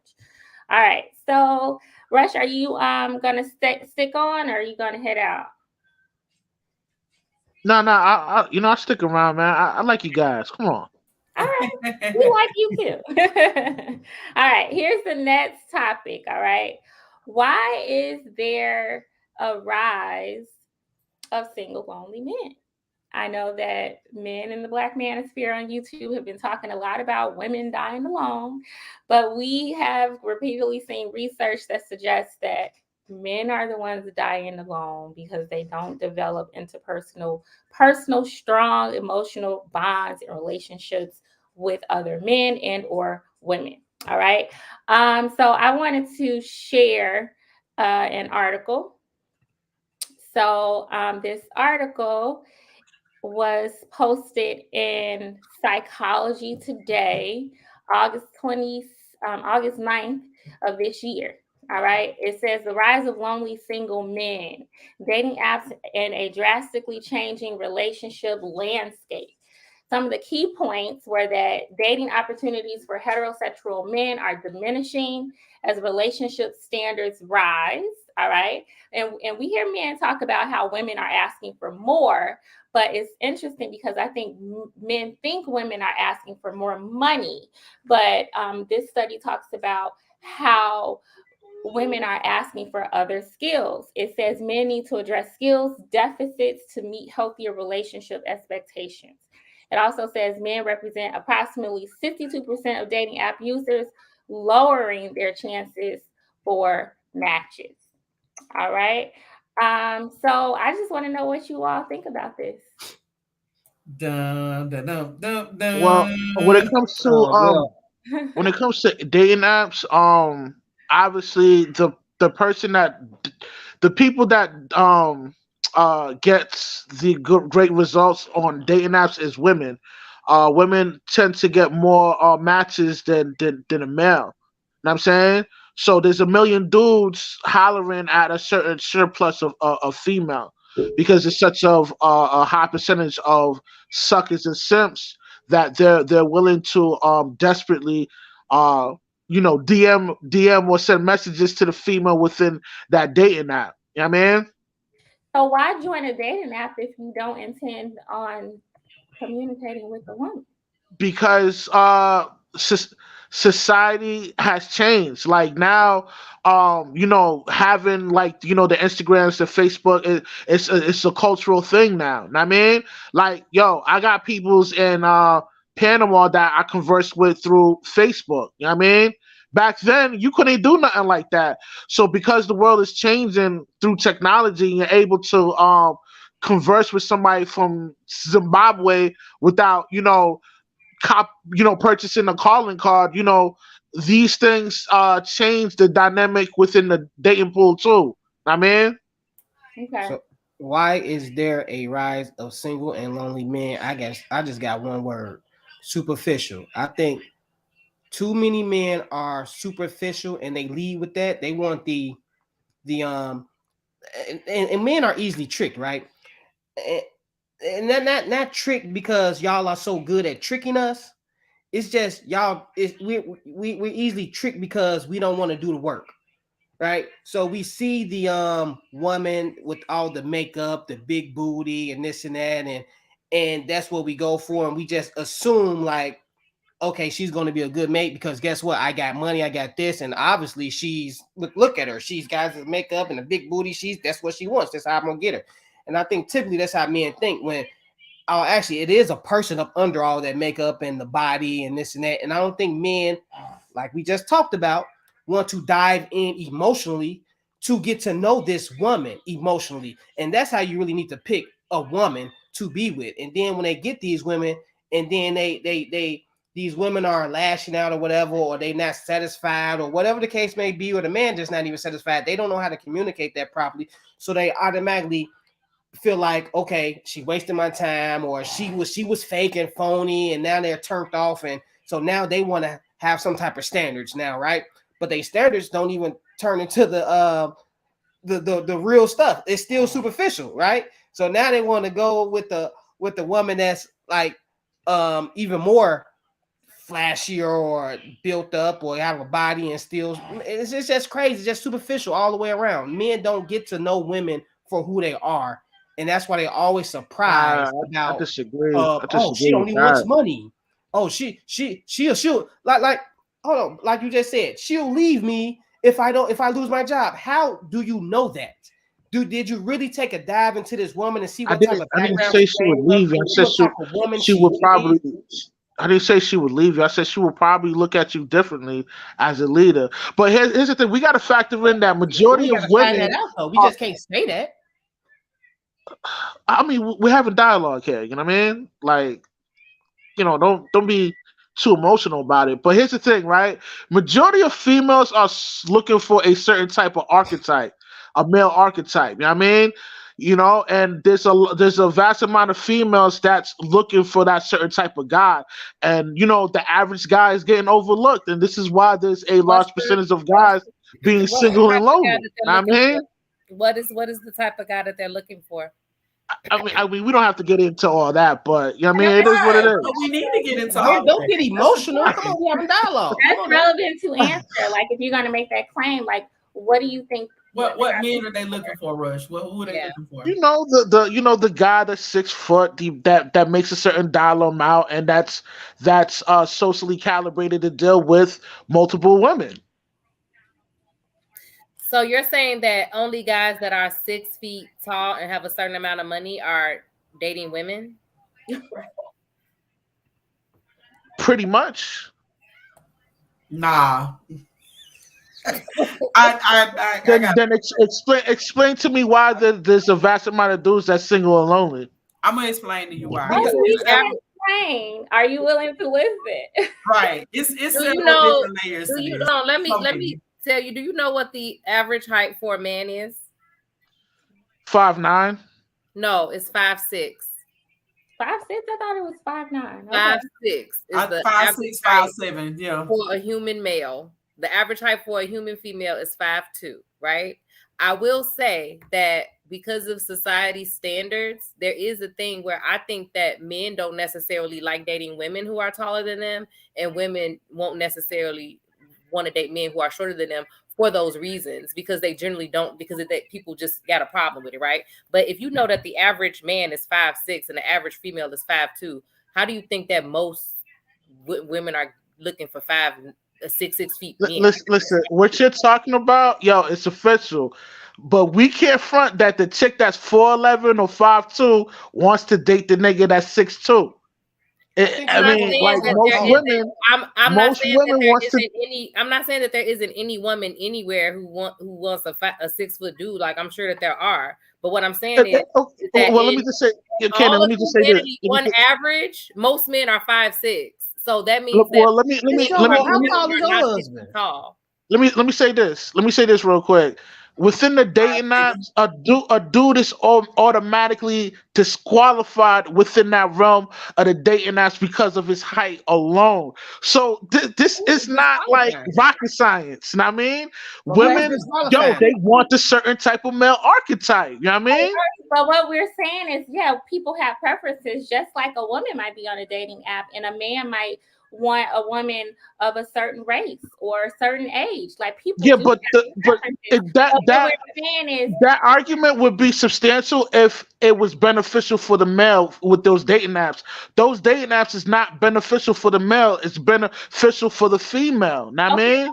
But what I'm saying, all I'm trying to say is that I don't think we can say that men are single because they're short. Like, right, because I they're mean, under 6 Well, feet. that's Like, I'm not saying most just women that. I mean, that's one of the factors. Yeah, That's one. you know What's what I mean. another one? I want to hear another one. What's the other thing? Yo, man, this ain't about. Come on, man. No, Rush.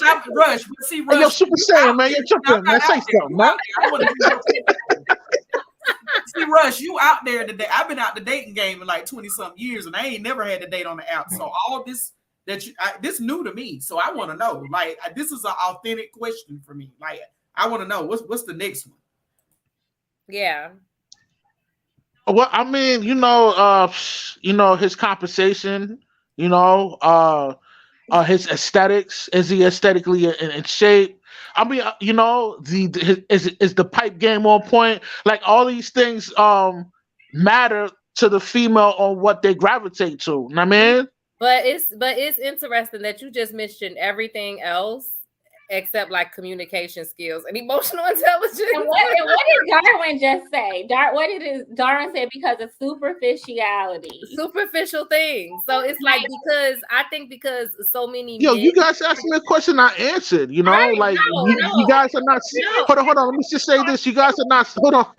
This is all surface level shit. Nothing is intricate about the situation with dating apps and and etc. I'm No, just that's telling not you what the it is. surface level. What I'm saying is what's superficial is the pointers that you're saying for why women want to partner or what they're looking for in relationships. And I think that does prove Darwin's point and what he was saying earlier about projection too, because I do think that there are a lot This of has nothing to do with nothing to do with me. No, Y'all asking the question I'm not saying you personally. I'm just saying this whole talking point, because this talking point has come from men, like not you like the talking point that you're bringing up does not come from you personally. You got it from somewhere, right? So it came from men generally, right? So it's not for you personally. Rush, what I'm are you saying 6 feet? Is that No, I'm 5'9". Is that you get women, right? Yeah, but I'm different though. I'm special. You're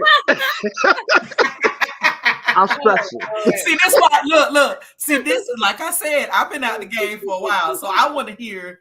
Like, I'm really interested to hear from both Rush and Ashley on this, because, like, I'm literally the only thing that was around when me and my husband met was like BlackPlanet.com. Like, that was the big thing. So, like, dating. So you have no clue what's going on in these streets out here. Look, it's, you know how people like to watch messy reality shows? It's almost like my interest is peaked when I hear about people and their interactions on dating apps. Like, I am listening. I also think it's important to point out from the article with the author, the article that Ashley was talking about, he wasn't just alluding to or talking about the dating apps. Like, he mentioned the dating apps and that was the points, but he is also a psychiatrist and a therapist who works with men. And he works, so he gets a lot of information, and he has like a huge sample size to where men come and discuss some of the challenges and the difficulties that they're dealing with. And that's where he got a lot of his points from as well, that he's saying that this is literally the struggle that he's seeing men have. And it's exactly what you're expressing right there. To what Darwin's point was, is that there is a superficiality where like men are looking at things from a superficial level. Like, oh, this woman looks like this. Oh, if I get these things, then I'm gonna be able to get I disagree on that. Hold on 1 second. Let me just say this real quick. Let me just say this real quick. Then I'll let you go. But it's like men are saying like, oh, if I could just have these things and I could have this amount of money and I could look like this and I could do this, then I'm gonna get women. And they're doing some of those things and it's not yielding the results that they're thinking that it's supposed to get. And they're frustrated and they're not understanding why. But they're doing everything else except for taking the thing that's staring them right in the face, which is what the therapist is saying, is that they're not working on those skills. Like, they refuse to work on those skills. And even in this conversation, it's still the desire to cling on to, no, it's just if I get enough money. No, if I could just look like this, if I could just get fit and do this, then I can get the women. But it's like, no, women, you have to be able to communicate in those relationships. Women are looking for partners who are present emotionally, who can engage in that relationship. The article didn't say nowhere in there that men are having a hard time partnering because they're not 6 feet tall and they don't have enough money. That's part of that's a part of. Listen. That is not what the psychologist, the psychologist came to from actually studying this.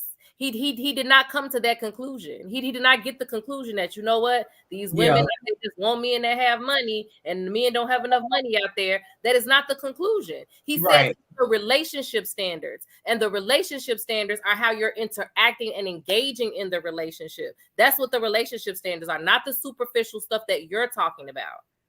Go ahead, Rush. Right. Okay. Here's the thing, right? When you dealing with the dynamics of dudes, not be able. When you talk about this situation, right? Like dudes is not able to engage with females because they lack certain things. Yeah, you're right about that. Some dudes are socially awkward and they're not able to converse with other females. And now here's the thing.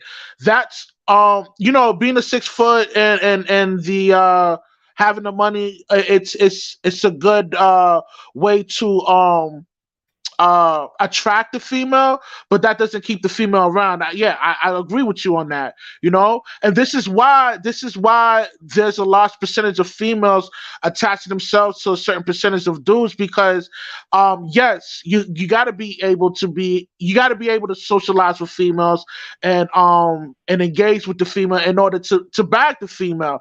And it takes so much like, not only you have to be successful and be somewhat attractive for the female to take you seriously, but you also got to be able to speak. You also got to be able to engage with her friends and family. Like, these things matter to the female that that wants to take part of copulating with the male. Know what I mean? Yeah, I wanted to point out that the article actually says that men and women are overwhelmed with the options. So I get what you're saying, Rush. There are more women than men on these dating apps, or I mean, not more women, more men than women, right? On these dating apps. But he also pointed out, like Cannon was saying, is that there's a lot of competition, but that's why it's even more important for men to have certain skills, in relationships, because you can attract the woman, but like you said, that doesn't mean you'll necessarily keep the woman. And then I still think we have to remember, though, that's dating apps and that's how people are dating now. But just in regular social settings, the dynamic is a little different because women typically outnumber men everywhere we go, right? So, so the competition, the pendulum kind of swings a little bit more in you guys' favor. But I think here's what I personally think, Jovo. Like you were asking what you think, Rush, and I think as a single woman, my perspective is that, men want a certain type of woman to marry, right? Like, they want a submissive woman, a woman who respects him, a woman who has, You're making it seem that that's so much to ask. No, I'm not. I'm just saying what men want. Okay, because it looked like it was about to go a different direction. I think those are good things, right? And I think that a lot of women aren't being taught certain things to kind of reflect what men are wanting. But I also think that a lot of men who want those things don't necessarily, they're not compatible with those types of women. Like, you know what I mean? So it's like we're not made to be compatible with each other, just like a woman. Some women want a certain type of man, not realizing that type of man, and I'm not just talking about money, just in general, that type of man might want certain characteristics and vice versa. And I just think we're kind of missing each other. The women, personally, I think the women that a lot of men want, it doesn't come in the package maybe that they wanted to, or it's like they're not compatible with that type of woman, or they think they will want that woman, but they would have to give up certain things to have. I think a lot of people just need to get out of those talking points and like stop trying to mold their life into what everybody is saying. You know what I'm saying? Like I was listening to something earlier today. They don't know who they are. Yeah, exactly. They was talking about how women don't want a man who's only making $47,000. It don't really matter. That's who they getting though. That's who the majority of the women are getting. So it really don't matter about what you want. You have to bend Right. your list a little bit. You know what Yeah. I'm saying? And people act like that they this perfect person, that they don't have to bend this list. And that's how come they get knocked to a humble, and then they have this bitterness and resentment towards the opposite sex, because now they feel like I shouldn't have to do this to. No, you do. You're a human. Everybody has to bend, point blank. I don't care who you are, how much money you have, how tall you are, or what the case may be. You have to bend. You wasn't born the same as the next person. So you're not your life doesn't align like the woman you want. So she went through things, you went through things. Now y'all have to figure it out.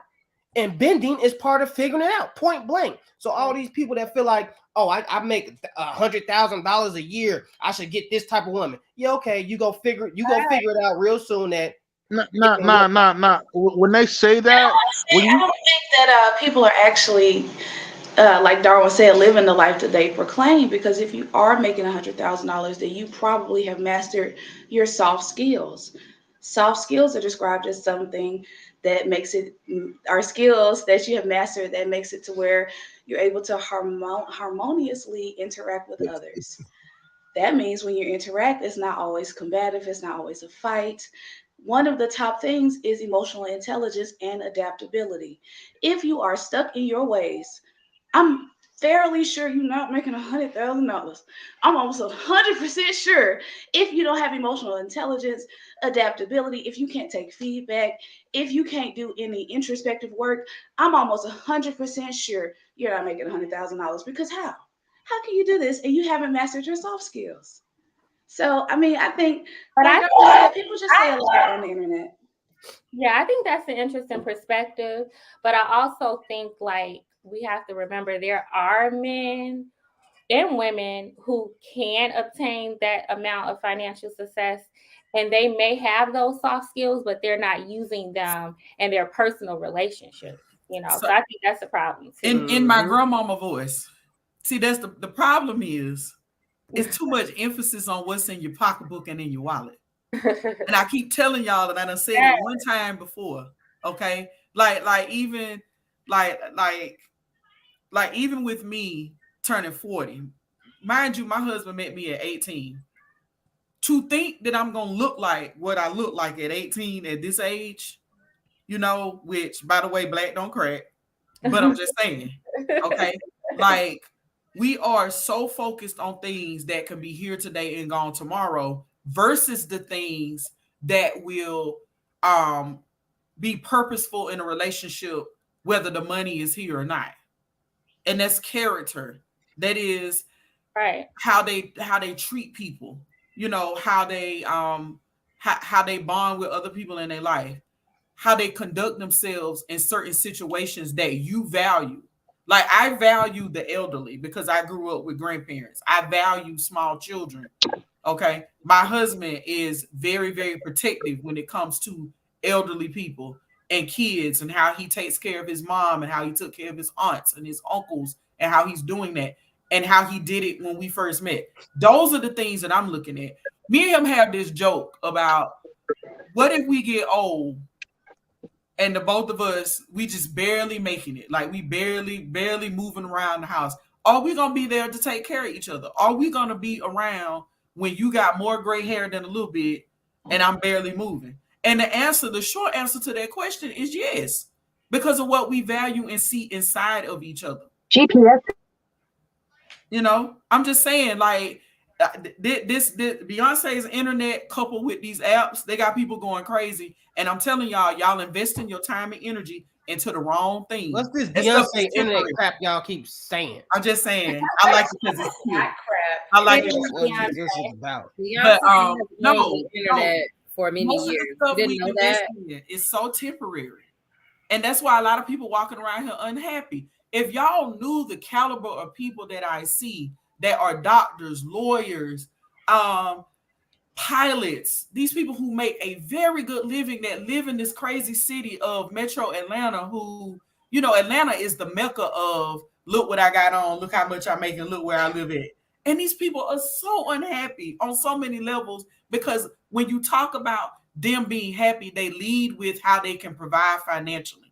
And I keep telling them in session, you looking at the wrong thing. You're not looking at who you are on the inside. And it becomes a problem. It becomes a problem in every facet of your life, including your relationships. So now these apps come along, and then these people, they just, why can't I find somebody? Well, if your opening conversation is, I live in Buckhead and I live blah, blah, blah, blah, blah, and I make this much. You and like how many other people in Atlanta? Tell me something about yourself. You know, and people don't even know who they are. Yeah. They don't know who they are. I'm with Darwin. People don't know who they are. So then they feed into the superficial BS because they don't know who they are. They just all over the place. And then they wonder why they can't sustain a healthy relationship.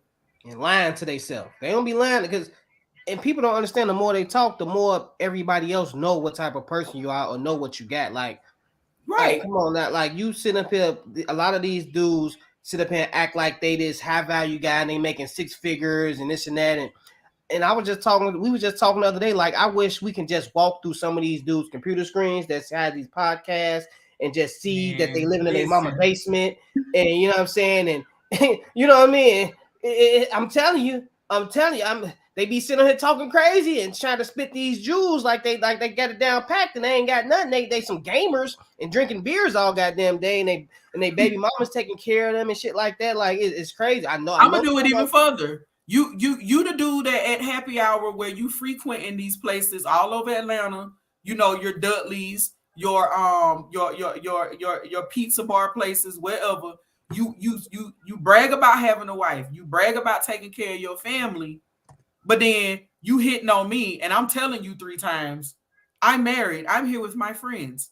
This is a trend, I know, not only in Atlanta, but in other cities. And I'm telling you all, investing your happiness and your ability to be compatible with another human being based on what you all have in each other's wallets is what's really getting y'all in trouble. And I can't just talk to the men, I got to talk to the females too. And I've said it in our Facebook group. Sisters, stop walking around here looking for a sponsor. You can't be telling me you looking for a husband and then you describe him. The first thing you want to describe is how much money he making. Like this man's. So you fought him for wanting a producer. I'm lost. No, what I'm saying is, women do not need to be walking around here finding a sponsor. Like, there are women who are baiting men into these financial relationships where they want to sit back and not do nothing, and then they want to take all y'all money and then call it a relationship. That ain't healthy either. That ain't healthy either. And then some of the women wonder why, you know, I'm not in a healthy relationship. I'm not with this guy, or I have these kids, but it's just me. Like, and they literally are just these talking. No, I'm just kidding. They just run here hustling. Yeah, it's not a healthy relationship, but it's a healthy lifestyle. Like, I really want people to know who they are before they jump on these apps, and even before they date somebody. Like, so you're not advising them to try to find I'm trying to find a connection here. You're not advising them to find a man that is a producer, that does it. I want them to find that, but they need to be emotionally well enough to understand that a relationship is not just contingent upon one thing. Like men need to understand that just because you're a provider doesn't mean you're a healthy person. Like, healthy men are well-rounded individuals. And if there are areas that they need to work on, they are working on them. You understand what I'm saying now? Right, I understand it, but it is a two-piece, it is a two-part, two pieces of the puzzle. I mean, you can't, if he's a provider, he's a protector, he's a producer, and he has his shit together, he's not going to have a hard time finding I don't believe that. And here's the reason. You find something don't mean you need to keep it either. Well, see, the thing is, that's the reason why I say that, because we don't function in the same reality. I mean, coming from a man's point of view, a lot of times men who do have their shit together and do make a lot of money and are married, but throughout his life he has been ignored, and now that he's a producer, he's a provider. Now his options are opened up. So that's the reason why you see a lot of these guys out here who have their shit together, who cheat because they never had it like that, where women come up to them you Now, know, when you say they had their stuff together, do you mean are they emotionally well and are they cognitively and mentally well as well, or are we just talking about provision? Because a man who got his stuff together got more than just what's in his wallet. He's good up here and he's good in here, meaning right. But he's like I able said, to. it's two pieces Yes, to the puzzle. You got to right. put both pieces together. Just to say a man does make a ton of money doesn't mean that he's a great man. I never And that's said that. yeah. You That's know, the point I'm trying and I to think make. we Like, yeah, I think that's the only thing on this panel we can agree on. I mean, as far as everything else, I believe, like again, and I know you're a therapist and you probably interview a lot of these guys that have these emotional, this emotional baggage, which, if you're a doctor or a lawyer and you're a black man and you telling me you can't find no woman, I find that extremely hard to believe. right. No, Um, no, it's not that It's, they can't find them. They just can't find the ones that they want to keep. I Exactly. think That's men, what I was saying. That's what yeah, I I No, think y'all ain't got no problem finding y'all ain't got no Well, problem with well, being well. That's alone. like Like, any man. Like there's plenty of fine women out here, and there's plenty of women that look good and probably have jobs and probably have career, but they're not suitable wives. I can get that. I can see that. But I I think it think goes on both. both ways, though. I think that a Yeah, lot of you out here think that you're suitable for the wife that you consider suitable. But Like, but yeah. there, but I give the ring again. but We you can't give the ring unless the woman says, "Oh, I want to give him my number. I want to share some time with him. I want to be with." Now, right, but I think, but men and women need to both understand that you need to find your group of people that you're compatible with. Like you can't like before I got married, I was not trying to date a woman or get serious with a woman like my wife. I just knew that I wasn't ready for that, and I wasn't even about to play around like that because it was just going to set myself up for failure. So I dibbled and dabbled with the women that I was compatible with, and because I had this self-awareness about myself that I was like, you know what? I'm not about to play no games with a good woman that I know she's ready for marriage. She has a stable career, and I'm just sitting here making money how I want to make it. I'm not ready to start no family and stuff like this. So why would I even do that? And I think a lot of men, they think because they have the money that they can get this type of woman, but they not understanding the mental part of it too. And I think the men that have the mental part of it, they don't have the money, so they feel a little bit insecure about talking to those type of women. So I think men and women just need to find who they are and understand, like, even if it's just not, and it's just not dating up. It's like figure out that no, you don't need to date down either. You know what I'm saying? You have to find your compatibility level and date that type of person, and just be true to yourself. Like, man, if you're not ready, stop trying to get these career women that's ready to settle down. If you're not ready, and then you get your heart broke because not because you don't have enough money or you're not 6 feet or whatever, it's because you're not serious. And a lot of women at certain ages or certain points in their life, they on a certain level, and a lot of men just don't understand that. They want to take it to the point where, oh, I ain't got enough money. No, maybe you don't have enough conversation. You know what I'm saying? It's just, and I think men, they tie their value to money too much instead of just I think money is, again, it's a two pieces to the puzzle. right. Yes, it does impact, and I'm not going to sit up here and lie to the panel and say that I could be a guy that's making 20 grand a year and pull a nurse. That ain't happening. you And let's could. let's keep it real. I think we got to be honest up here. And women want that security, and the reason why they want the security, because if anything happens to her, she has to be with somebody who can take the weight.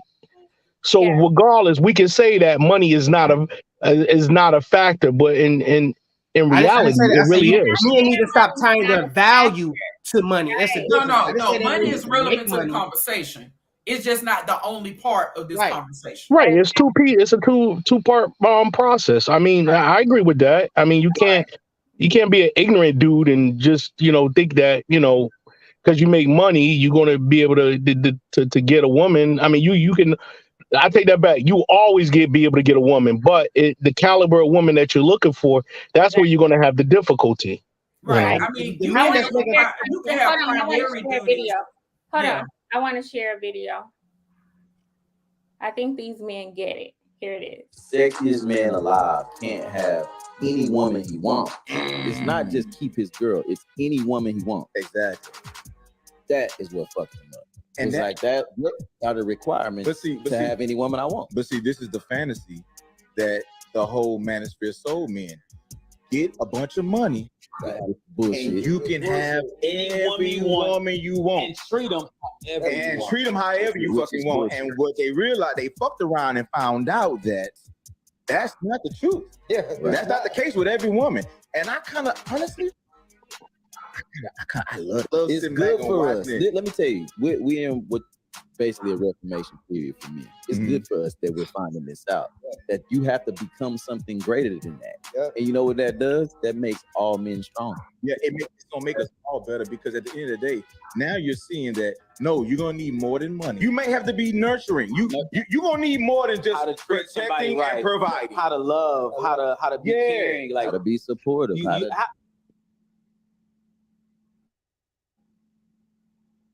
Yeah, that's all we've been saying. That's it. That's all of it. I mean, this is what, and let me just say this. With me saying that money is not the only thing, please understand this. I'm married to a small business owner who also works full time. I have my own business and I work full time. I'm not telling you all, and Black Trump, I think me and you on the same page, that money don't play into this conversation. It absolutely does play into this conversation. Right. We need money. Financial stability. Ashley, you talked about financial stability being something that you're looking for in a partner. But see, Ashley, look at who you are as a woman. You are a female who is an established business owner. You believe in financial stability. You believe in investing in yourself, growing your wealth. So this is also a conversation about compatibility as well, just like Darwin is saying. Like, no one is saying that what we all think are important things in relationships are not important. It's just that the one thing that might be your primary focus is not the only thing to consider. That's what I'm gathering from our conversation tonight. Exactly. No, I get it. I get it. It's not a primary focus, but it like I said, it is a huge part, because again, you need, women want to know if something was to happen to them, they can still be able to manage with their partner. And I get it, and I respect it. Men want to know that too, though. No, not really. that's the problem, because if I was paralyzed, let me tell you something. There is no woman. There is. Let me tell you, because I have friends who who own businesses, and they went through trauma with their wives when shit wasn't going out the way that they thought it would be, and when a woman had to take on the responsibility, she only can do it for a limited time until she gets to the point she wants to get a divorce, or she wants to separate, or she wants out of the relationship, because she gets burnt out quicker. A man can sit there and provide for years and not even think nothing of it. But a woman naturally is not in their nature to take care of a man. I mean, they'll do it for a little while, but it'll get to the point where they'll get tired of it, and then they'll leave. I mean, that's a fact. This is the reality that we need to get into. It's not that they do it for a little while; they're doing it for a lot of while. Like, these women is not just making money for 3 years and then they found this Prince Charming and now they can quit their job. That's not reality. That's just you're not getting what I'm saying. I'm saying if she was with a particular individual, because if you look at the divorce rates, that's what causes most of the divorces, due to financial problems. So it is easily safe to say that when it happens on the other side, if the roles were reversed, he loses his job and he's out, let's just say hypothetically, a year. It's a difference between his wife being out of work for a year versus the man being out for a year. I'm going to tell you what the difference is, Black Trump. The thing is that, first, when you say people divorce, like, one of the number one reasons is because of finances, it is, but it's not necessarily because people are struggling financially. A lot of times it's because of fights over how the finances are being spent. But the second part is that there is a difference between a woman being at home and a man being at home, right? And the difference is those gendered expectations. Again, a lot of men are not going to do the things at home or take care of a household in the way that a woman would. So yeah, it would be annoying if a woman is going to work every day, she working, doing all this stuff, and then still got to come home and do a lot of the domestic responsibilities and a lot of the child rearing, and he's just not working because he don't think that that's his responsibility.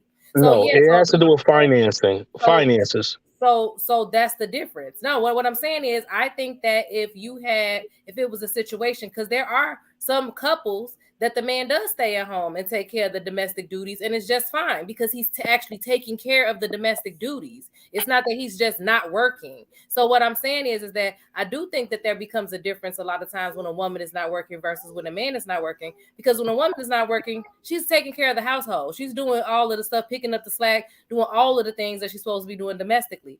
Sometimes when a man is not working, he still don't think that that's his responsibility. So yeah, it will be annoying that you got to go to work and you got to come home and do stuff at the house because he's not doing it because he don't think that that's what he needs to do, because he don't think that that's what he's supposed to. And so yeah, I think that we have to take that into account. And we're socialized that way. Like men and women learn, men provide and women nurture. Like this is what we've all been taught. So you have men who feel that pressure, and then you have women who are like, wait a minute, he ain't working, you know what I mean? And then you can't even tell your friends or your coworkers that your husband ain't working, you know what I mean? Because there's that pressure. So I agree with you, Black Trump, but I also understand. Thank you. I see a little different because of what Cannon said. Like, I think that's true. That's happening. Women lose the patience, but I can see kind of like what Cannon is saying as to why some of that patience is lost. Well, I'm saying but it doesn't successful couples where the woman goes out and works every day and the man stays home.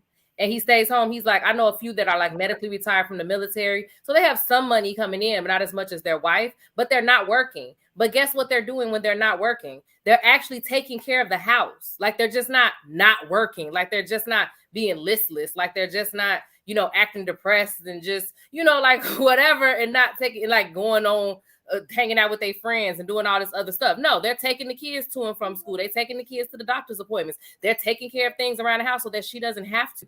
So what I'm saying is that when you have that dynamic, that's different. But when you're just talking about a dynamic when a man unexpectedly maybe isn't working and that wasn't something that he planned to happen, and he just finds himself in that situation and he's just out of work for like a year or whatever, and a lot of them don't kick in to be like, oh, well, let me take care of stuff around the house at least. No, that's not what happened. So I think you misunderstand what I'm saying. It does happen, because if a man is at home while his wife is at work, that shit only lasts a limited time.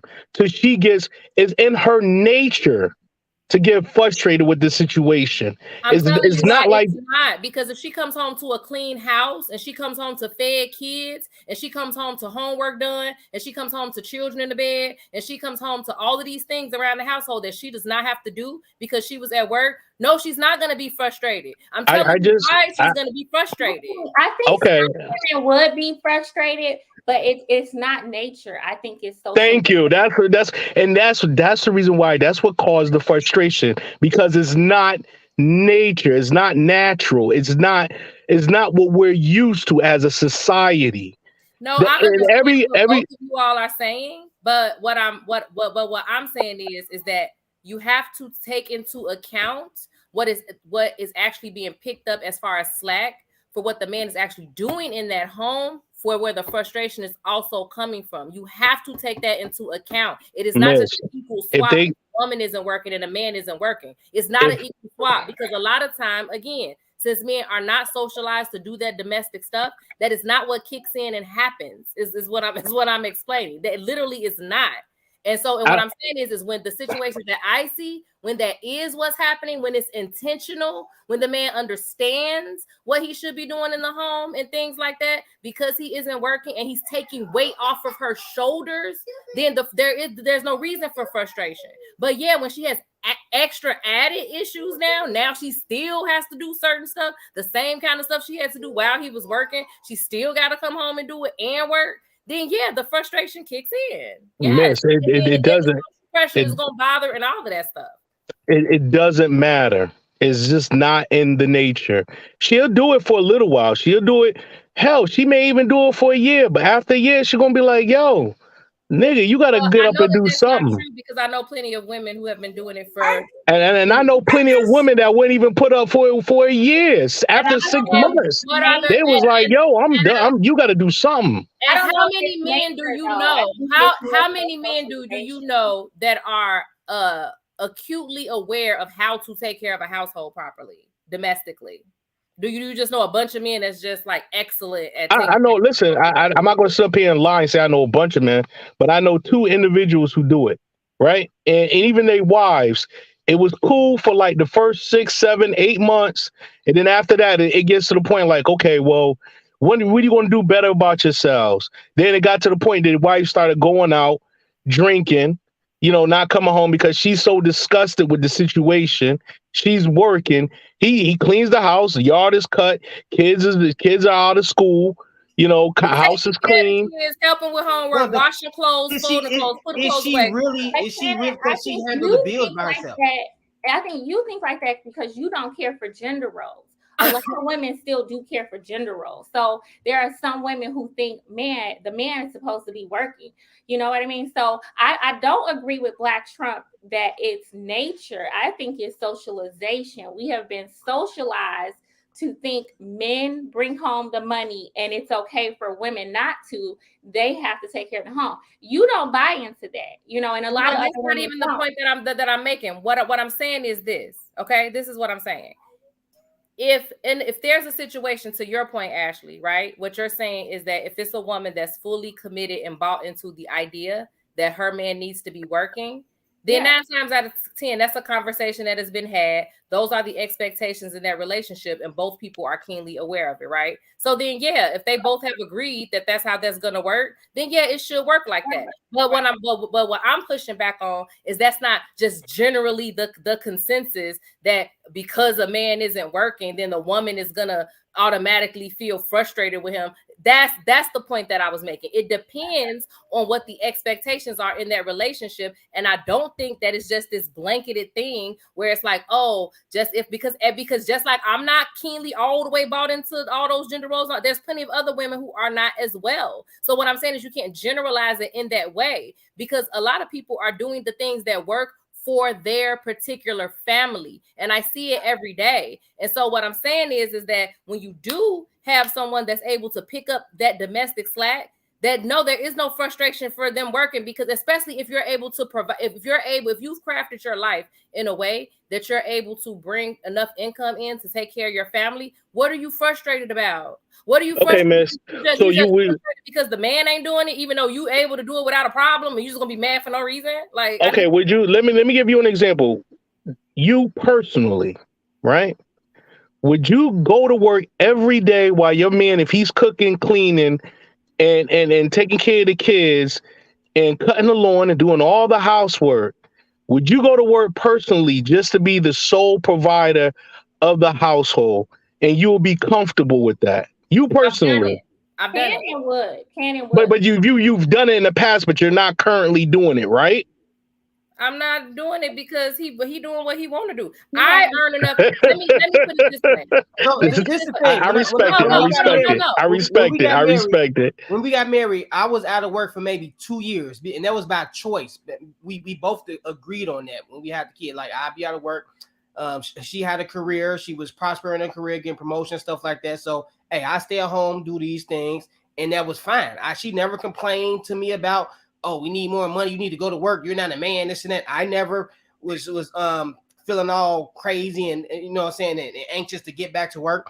And so I only went to I went back to work because my daughter got up to an age where she went to daycare and stuff like that. So I went to work, and then about months ago, my wife, she just told me, hey, quit your job and focus on your business. So that's what I'm doing now. So I'm not even working now. I'm focusing on my business plan and stuff like that. So there are but you see the difference with that. There's an end result from it, because you're building a business. But brother, what I'm trying to tell you is let me explain this way. This is what I'm trying to tell you, right? I work, or the career that I have, I enjoy my career. I don't get stressed out because I gotta go to work. I don't be like, oh my God, I gotta make money. I don't, that's not the experience that I have, right? So, like, to my husband's point, for me, one of the important things for me, I wasn't gonna stop doing what I enjoy doing and where I can earn really good money doing something that I enjoy doing because I had a baby and I didn't want my baby to have to be with strangers. I have a whole husband right here who is fully capable of taking care of it. And guess what? What I'm telling you is why there was no annoyance during that time is because he was actually taking care of it, taking the baby to the doctor's appointments, doing the stuff that he needed to do, taking care of the things in the house. Yeah, cooking food, all of those things. That made my life so much easier. But are you currently in that position now? Yeah, because he ain't working. And how many years has been since he hasn't been working? Be honest. I started working last year for about maybe 6 months, and then I quit. Oh yeah, the two of y'all married. My bad. I'm like, okay. So it's two of you. Oh, okay. Because I'm lost. I'm like, well, yeah, it works for shit. Okay. But see, the thing is, you're trying to start your own business, right? So she's doing it right now while you starting the business. No pressure from her though. She wasn't like, you need to go make some more money. Like, this is because I have dreams too. I have things that I like to do. So whether it makes a lot of money or a little money, this is what I want to do. You know what I'm saying? But she's gonna reap the benefits of it though. Yeah, of course. But it's not like she came home one day from work. That's like, we, sir. See, this the problem with it. See, that's a we, not a she. It's a we. See, this is the problem with these conversations. You got a whole bunch of people who want married life, but they still keep thinking individually. Yeah. See, when I got married, you know, my great grandmother, she said, 1 + 1 is 1, Javonda. That's what she said. And I said, what? She said, you and him, y'all make one. So the decisions that you make in your relationship and in your marriage, they should benefit the both of you all. What doesn't matter, you know, it may take a while for it to happen. It may take a long time for it to happen, but it should happen.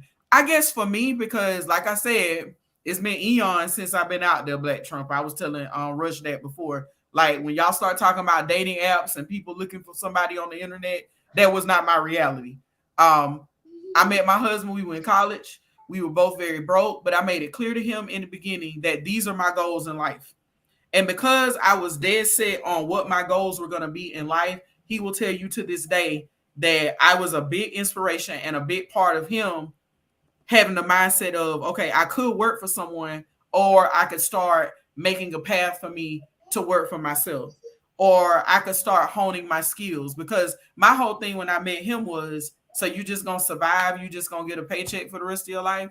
You don't, let's do something different. I said, because I'm gonna do something different. And if you want to marry me, because just as you so eloquently put it, you have the ring. He had the ring, but I told him, if you want to put it on my finger, these are my expectations. And it had nothing to do with what was in his wallet. It had something to do with what his mindset was. See, I had lived a life of survival before. I know surviving because of how I grew up. Like, to survive and make it through life, that ain't nothing for me. I was ready to live. And so, yet again, I had to learn how to live as one with this man. So when you say it's going to benefit her, no, Darwin having his own business is going to benefit them as a married couple. It's going to create a legacy for their children. Right. It's going to create so many opportunities and benefits for their family. So that's why I said, when we start talking about marriage and relationships, we got to get out of this he and she and start looking at things like this. It's a one thing. Like, me and my husband built, and now we are one. It ain't my job to bring up the people that, well, in the beginning I did this and he was doing that and she looked at me this way. No, we just won. That's what we are. We work hard to get where we are, and we just won. That's it. That's it.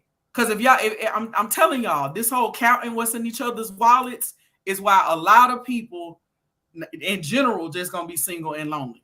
I know somebody like that right now. He's an older guy. Because of how he viewed relationships and the women in his life, I can go ahead and tell you, it's just gonna be him and his mama. That's it. Yeah. He at that age. It's knocking on the door.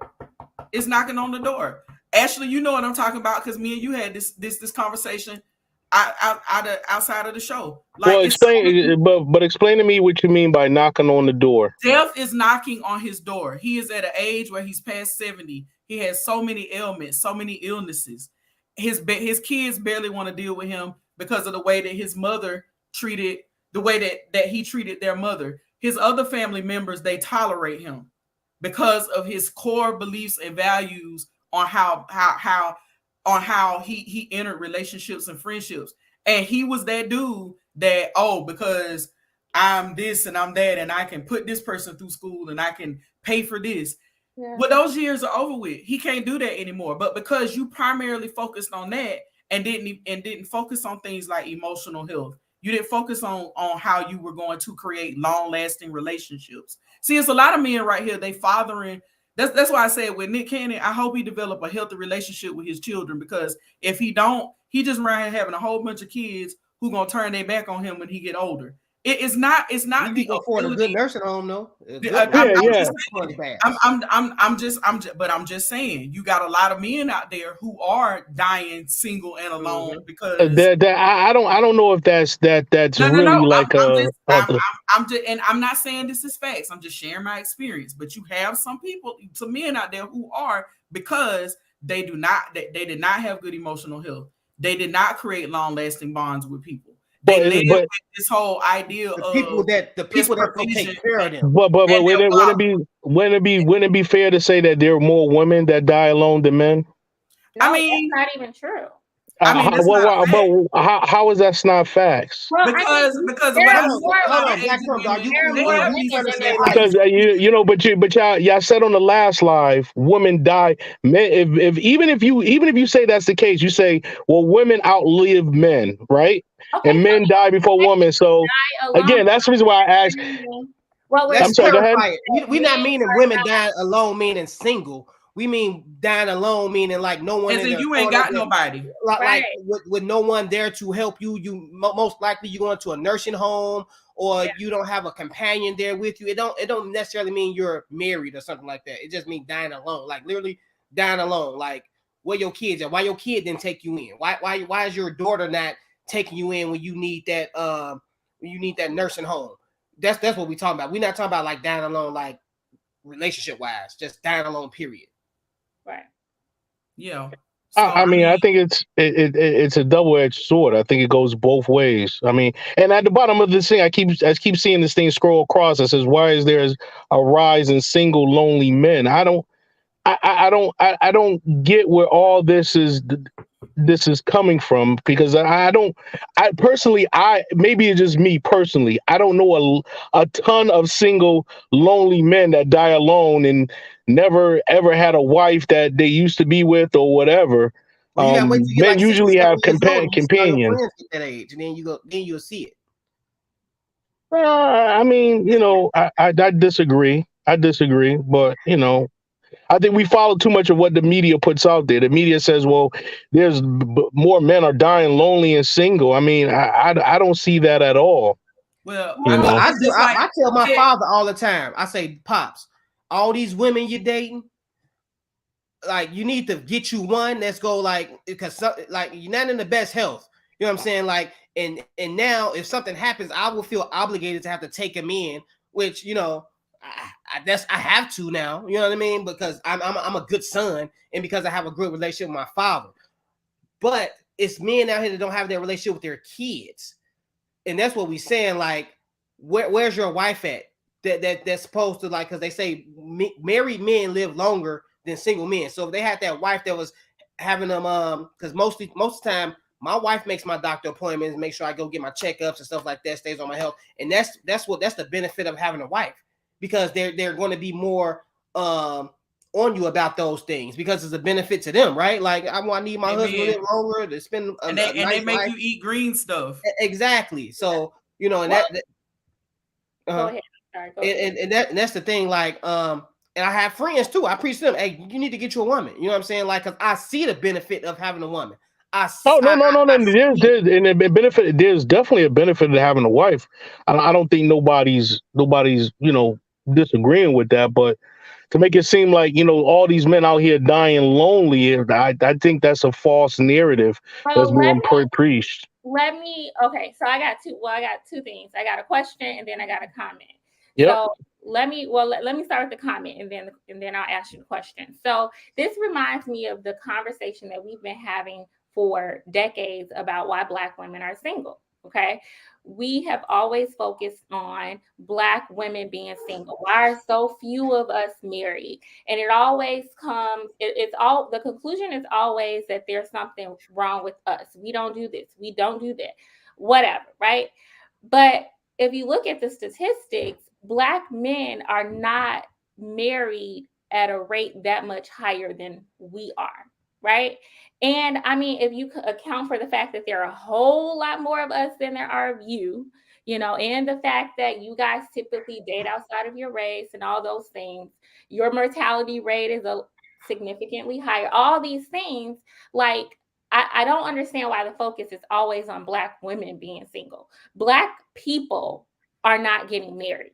Black men and women are not getting married. And so this question shouldn't come to any surprise. Like, you guys have been talking about Black women dying alone, right? So I'm not quite sure why this question wouldn't be well received on the other end, because Black men are dying single, and and it says lonely, but if we can assume women are single and lonely, then why we can assume men are single and lonely, It's different. especially when they're on YouTube talking about women all day. But studies show that kids generally flock towards the mother and the mother side of the family. Like, that's just like a fact. Like, majority of the kids and family, this is like they barely know the father side, because guess what? They barely know the father. So it's a real thing out here. You know what I'm saying? It's true. Yeah, I mean, to a certain extent, I mean, the kids do flock to the mother side. I mean, that you can't really deny that fact. I mean, that does happen. That does take place. But as far as everything else, I think, the reason why a lot of Black women are single, and a lot of them, because again, like I stated last time, Black women have a particular type, Black men have a range. There's a range of different type of women we would date. There's a range of different type of women we will marry, which Black women is not the case. They don't have a range. They only have a particular type. So therefore, our numbers are obviously going to be greater than the Black woman. The facts are the facts. I think that's a part of it. But can you acknowledge that it's not just about women wanting the 6-foot man that makes 6 figures a year? That's not always the case. Well, I don't even know if that 6'6", 6'6", whatever those devil numbers. I don't know how true that is. Because I even see, I'm not 6 foot. I'm 5'10", 5'9". And I don't really have no problem really getting women like that. So I don't know how true that statement is. So if we agree with Trump, he say black men have a range, which I agree, and Black women really don't have a range. They like Pacific men. I remember the narrative back in they were saying that Black women, like, why they was getting mad about Black women dating outside their race and they don't support the Black men, which in actuality, Black women do stick to Black men more than Black men stick to Black women. So that's facts. That's facts. Yeah. But I was remember when it was an outroar in the manosphere. They was talking about some Black women don't support Black men, and they that's why y'all gonna act like this, because you're going to the white man and they treat like, but whatever. I was just reminiscing. No, that's facts. That's facts. I mean, again, you don't find too many Black women, that's willing to be like, yo, I'm gonna go outside my race. Even some Black women won't even date Spanish men, and a brother dates Spanish, white, Chinese, Asian, Korean. They don't give a fuck. She look nice, she's cute, she got that body, that attitude. We on it. So that's the reason why I keep saying, when it comes to sisters, that's the reason why brothers have better success rates, because they have a range versus a particular type. So you're sitting up here with 1, 2, 3, Oh, 4, here you go. 5 women, Oh, and you're here gonna it tell is. us. Oh, yo, my time is up, yo. See, look at Don't you. You run. can't Don't even. You run. can't My take the time is up, pressure. yo. Run. My Try I to can time is say. up, yo. Don't run. Don't run. Stay. I Jesus say Christ. 5 words. You can't even take the pressure. Shit, But I seen you coming here. Here you coming with the fan. What's up? that's right. You talking to 5 women up here. I can promise you, Ashley don't have the same type as me. Cannon don't have the same type as me. But all Supreme you have a Super particular Science. type. I didn't say the same type as you. I said What's every my black type? woman. What's my type? I don't know, but you have a type. Do I? Are you sure? How you gonna tell? How would you know if I have a type or not? Oh gosh, how did I get myself into this show? I knew as soon as I saw your picture, I should have just like got off. I mean, I'm just asking you a real question. That speaks to the assumptions that men have. Y'all have So assumptions. Y'all have assumptions when it comes to black women and how black women date, and if they have a range or if they don't have a range yet. And still, I never hear you ask a question. Hey, Ashley, you know what? Since I'm saying that black men have a range, would you say that you have a range? Hey, Miss Jovo, did you have a range before you got married? Hey, Cannon, did you have a range? Hey, Raw, do you have a range? Or do you have a type? So you're not asking those type of questions because you make assumptions. But according to no, you have a type. psychology, well, if you say so. According to psychology today, though, y'all man is losing. 67% of y'all are on dating apps looking for women to control and subdue. And women have changed the game and elevated the status on what it is that they want in relationships. So therefore, we're not checking for y'all at all. Because y'all Listen. see, hold on, Raw, because you know you've what been I say to speaking, that? Go but you've ahead. I'll been let you speaking finish. forever. You've been I'll let you speaking go. I'll let you go. forever. I'll shoot my shot. Go ahead. Go ahead. You gonna talk over me anyway. So go ahead. Finish. I mean, but you're the one that's talking over me, so please don't play the victim Olympics. I know I'm you're a victim. not. I know you're not. Don't do it, Trump. So anyway, like how I was saying, y'all have all of these assumptions based off of whatever proclivities you have, based off of whatever you've been exposed to in your life. Even in the situation, you're sitting here with Cannon and Darwin. They both have the last name Hill. They're telling you how their marriage works, and you're telling them what it is that they feel or why it is that certain things work, how it works, instead of asking a question and learning from people that are greater at something than you because you're not married. Number one. Number two, when you were I get the talking ring. about when you were okay, whatever. How's that working out for you? Who's accepted your ring? I'll Well, wait. But you when got it to be talks to qualified. You when got to it be comes to qualified for me to don't propose, worry, though. we're gonna talk about qualifications Sunday, and I hope the ladies on this panel will come on over to the Queen's conversation and discuss it more further in depth. These qualifications, these asinine aspiration that you guys have. You're always talking about things from the standpoint in which a woman has to be a slave to you instead of respecting a woman as a whole person. Did I say Would that? Did you? I say that one time? Yeah, you did. Oh, well, she has to take care of the kids and cook and clean. See, that's synonymous to a slave. When you're saying that if she goes outside, that's a problem. When you're saying No, that, that's a oh, well, blah, responsibility, blah, blah. part responsibility of the woman. Yes. No, that's responsibility of the adults in the household. That's not a responsibility that is designated simply to the woman because when a child is created, it's not just created simply on the back of the woman. It's created with the man as well. See, that's the part that a lot of men that are always You heard talking that, Cannon? fail to We created these acknowledge. kids, not you. Yes, the kids belong to the mama and the daddy. Because if something We happens, created them. that's right. Because if something happened to the mama, then guess what? Daddy got to step up. The only thing is, mama don't got no choice. Mama be like, "Oh hell no, I ain't finna die. Because if I die today, my kids gonna go to hell. Because these daddies don't know what the hell they doing." When you talking about domestication, you said you know 2 men. So that would make them unicorns, right? 2 men and all the men that you know that have any clue how to be remotely domestic, yet and still y'all say y'all don't need women and we have to be qualified.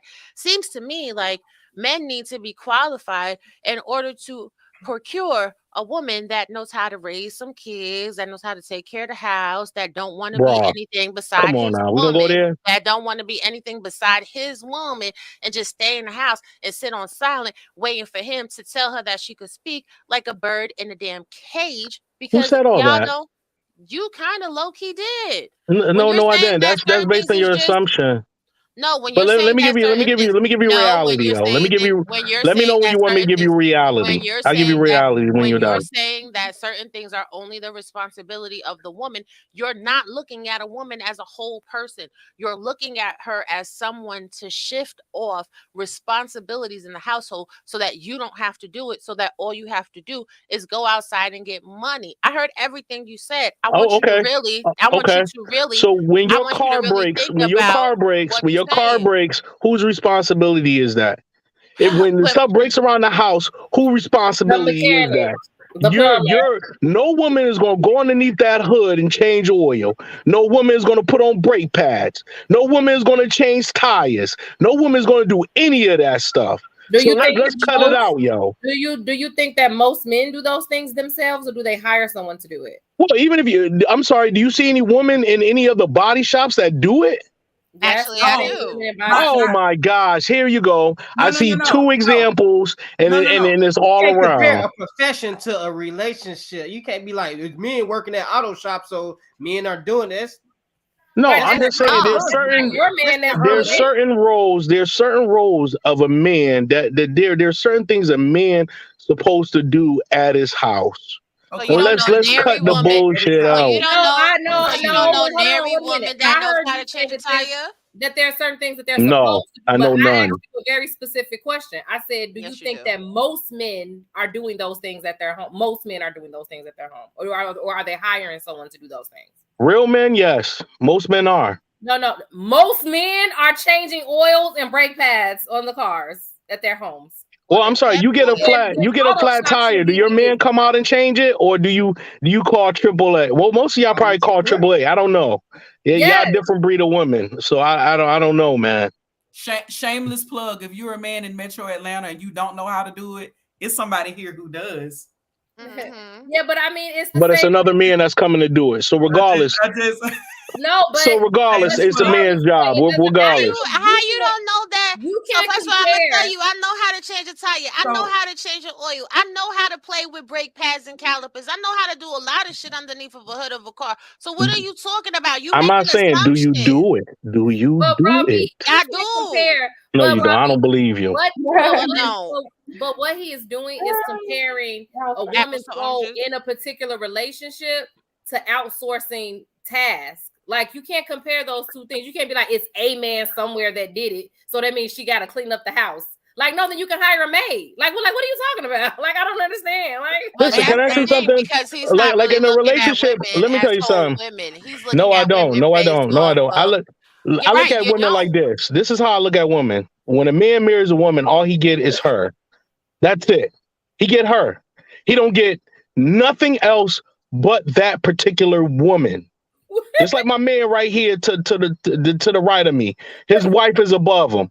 When he married her, he gets her. What else That's what he gets. But that's what I'm saying. Y'all act like it's some kind of extravagant thing that that's all he gets from you is you. So what do women get? What do women get when they marry a man? Right, all I got was him. So what's It's not the same. Come on, ladies. You know what I'm saying.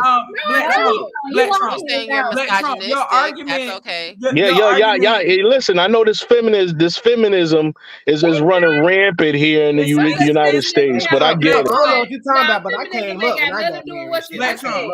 Let me explain something to you. It's like me. I grew up in the South, deep South. Okay. I hear a lot of times, especially men like you in these spaces, who talk about these traditional roles that your grandmothers and great aunts or whatever. I live with somebody who was 106 years old, a Black woman who was married, raised several children and grandchildren.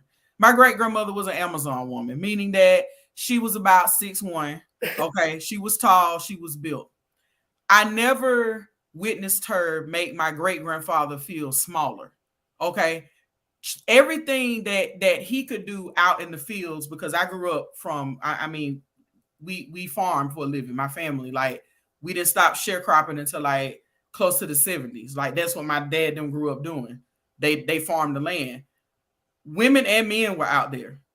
My grandmother, who's almost 90, she can do a lot of what most men in this generation probably can't do, which is chop wood. And she still does it. She can go out there and swing an axe, But do you want to do it? Is the question. Do you want to do that now? Oh, Well, I don't now want to it's do it not now, but if that I had to Okay, do it, I and would. that's my now point. you don't want to. If I had to No, do it, you're I not would. making a point because the stuff But that you're not making a point because most the people thing are not is, doing you're that stuff assuming what women, themselves. Most you're people think assuming they're what better women people. will do and what they don't want to do and what they want to do. And what I'm saying to y'all simply in the conversation that we're having, because this goes back to what I said about attachment. Men need to learn how to communicate with women, and it starts with you all not assuming what you think we want and just generally having a conversation with us about what do we expect, what we expect from you, what you expect from us, and not just assuming that because great grandma and auntie were the females in the family and they did X, Y, and Z, then I'm gonna do that. You talking to a woman who is married to a man who grew up in a household with like several women. My husband has sisters, a mom, had some access to his father. His father was involved with his life off and on. My husband has certain expectations of me, and there was some that I told him that I can do that, and there was a lot that I told him I can't do that. And then I shared my expectations with him, and we met in the middle. The problem is all this assumption and assuming based on what society has told you all that this is what women want and this is what men should want and this is what this person should want, and it's a lack of communication. Why not just ask her, what do you expect of me? And why not she ask you what this is what I expect of you? Why not just communicate that? I guess that's too easy. I guess that's too easy, or that makes too much sense. I don't know, because that's what I did when I first got married, and I'm still married. Like, if the expectations change, just communicate that. Like, it has nothing to do with like when like my yard, I live on a piece of land. Like we I garden. That's what I do. Like my husband out there trimming hedges and chopping trees, I'm out there with him. But that's the expectation because we both like to do that. We both enjoy that work. So why not something you enjoy. Okay. Why not just communicate though? Why are we complicating this into, well, y'all don't do certain stuff because y'all don't have to do it, but y'all want us to do this or that? Why can't just men and women communicate what they want from each other? And then when you find somebody that can meet those expectations, when y'all click, just let me be that. I told you, why let the internet and YouTube and Kevin Samuels and all these other personalities, Kendra G and all these other folks tell you what you should be expecting? No, I think men, we as men, and most men, well, men in my case, rather, every man is different now, but a man of somebody like myself, there's certain expectations I know as a man I have to do. Just communicate them to the woman that you want to settle down with. Regardless, there's if you listen to the trends and follow the trends, you'll see that your success rate will improve that much more. What are you talking about? I think as far as not as marriage, do that. I'm speaking of as far as single. I mean, I can't relate to you guys married. You already got your little situations worked out. But I'm saying as a single man and as single women, there's certain things that I expect. But I'm gonna just. Can I ask a question? But don't the numbers suggest? Let me say this one thing.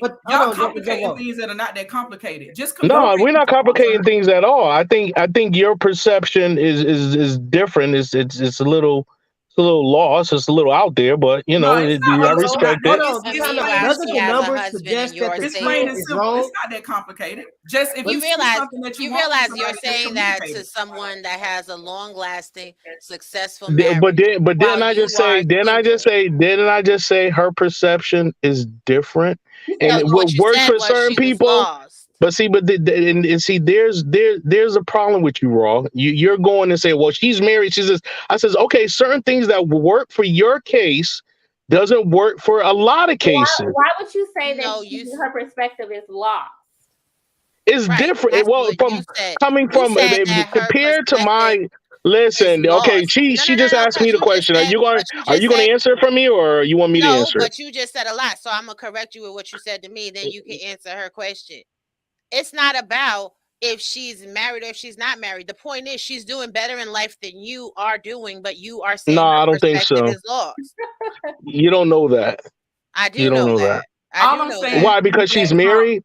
Black Trump. She ain't I'm crying. just saying she's happy. I mean, by all means, sister, you happy, you happy. I ain't knocking it. No, I'm not. I'm not knocking it, and it's cool. But I'm just saying, coming from my perspective and what I want and what I require is vastly different, and it's okay. It ain't no problem. And that's what I'm trying to figure out. Are you like Go, Black Raven. Trump because you like Trump and you're like trying to embody Trump, or is it like an oxymoron? No, this is just a principle, just my beliefs. You believe? It's Okay, shrewd. so in looking at Trump's marriage, he married a woman that posed nude. Oh my gosh, are we really going and there? I literally mean, it's was not that like serious. opposed to touching him in Miss, public. it's just an avatar. So I'm That's so it. confused because you know, like you're Black Trump, but like if we look at Trump's wife, that's nothing you would agree with. Like I'm trying to Oh my understand God, here. are we really going there? Are we going? It's just an Black avatar. Trump That's wants it. to run around and grab women by the vagina. Black Trump. All I simply said was you have a preference. That's why I asked, was it an oxymoron or was All he I'm for saying real? is communicate your expectations early and you won't run into a whole bunch of trouble. Oh, no doubt. You know, and That's then all I'm saying. I have no problem with that. You know, and again, it's coming from my perspective. What Black women want and the masses is working against y'all. No, it's not. It's not working against us, Miss. Yes, it doesn't. It is. But you got to explain how it is. It's working against you. How is it working against us? Only difference is the difference between me. Because you just made a statement. Let me answer. The difference between me and. Okay, I'm sorry. Go ahead. You want to go? You want to go? You want to go first, or you want me to go first? Just all right. The difference between. Oh, I'm sorry. Go ahead. Whoever goes, just keep it succinct. Okay. The difference between me and a lot of other Black brothers out there is that, and the reason why I'm single is because I like dark chocolate Black women, right? And that's my preference. Now, I could easily go out there and get a white woman. I could easily go out to get a Spanish woman, get a different. No, I like chocolate. I love fucking chocolate. Range though. Huh? What? Like there are no dark-skinned African women, dark-skinned African women to get on my page. That's the problem. What other internal qualities do you desire in a woman that you like to be with? Feminine, submissive, and coachable. Okay. Other than that, though. There is no other than that. No, that's it.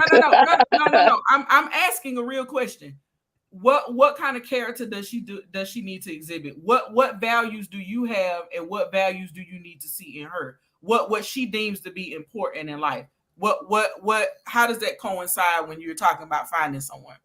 No, I just want to find a woman that basically gets on my page, and my page basically means that women are going to be women. You ain't going to escape that. Y'all all messed up to a certain degree, but you just got to have, the right personality. I'm getting into it.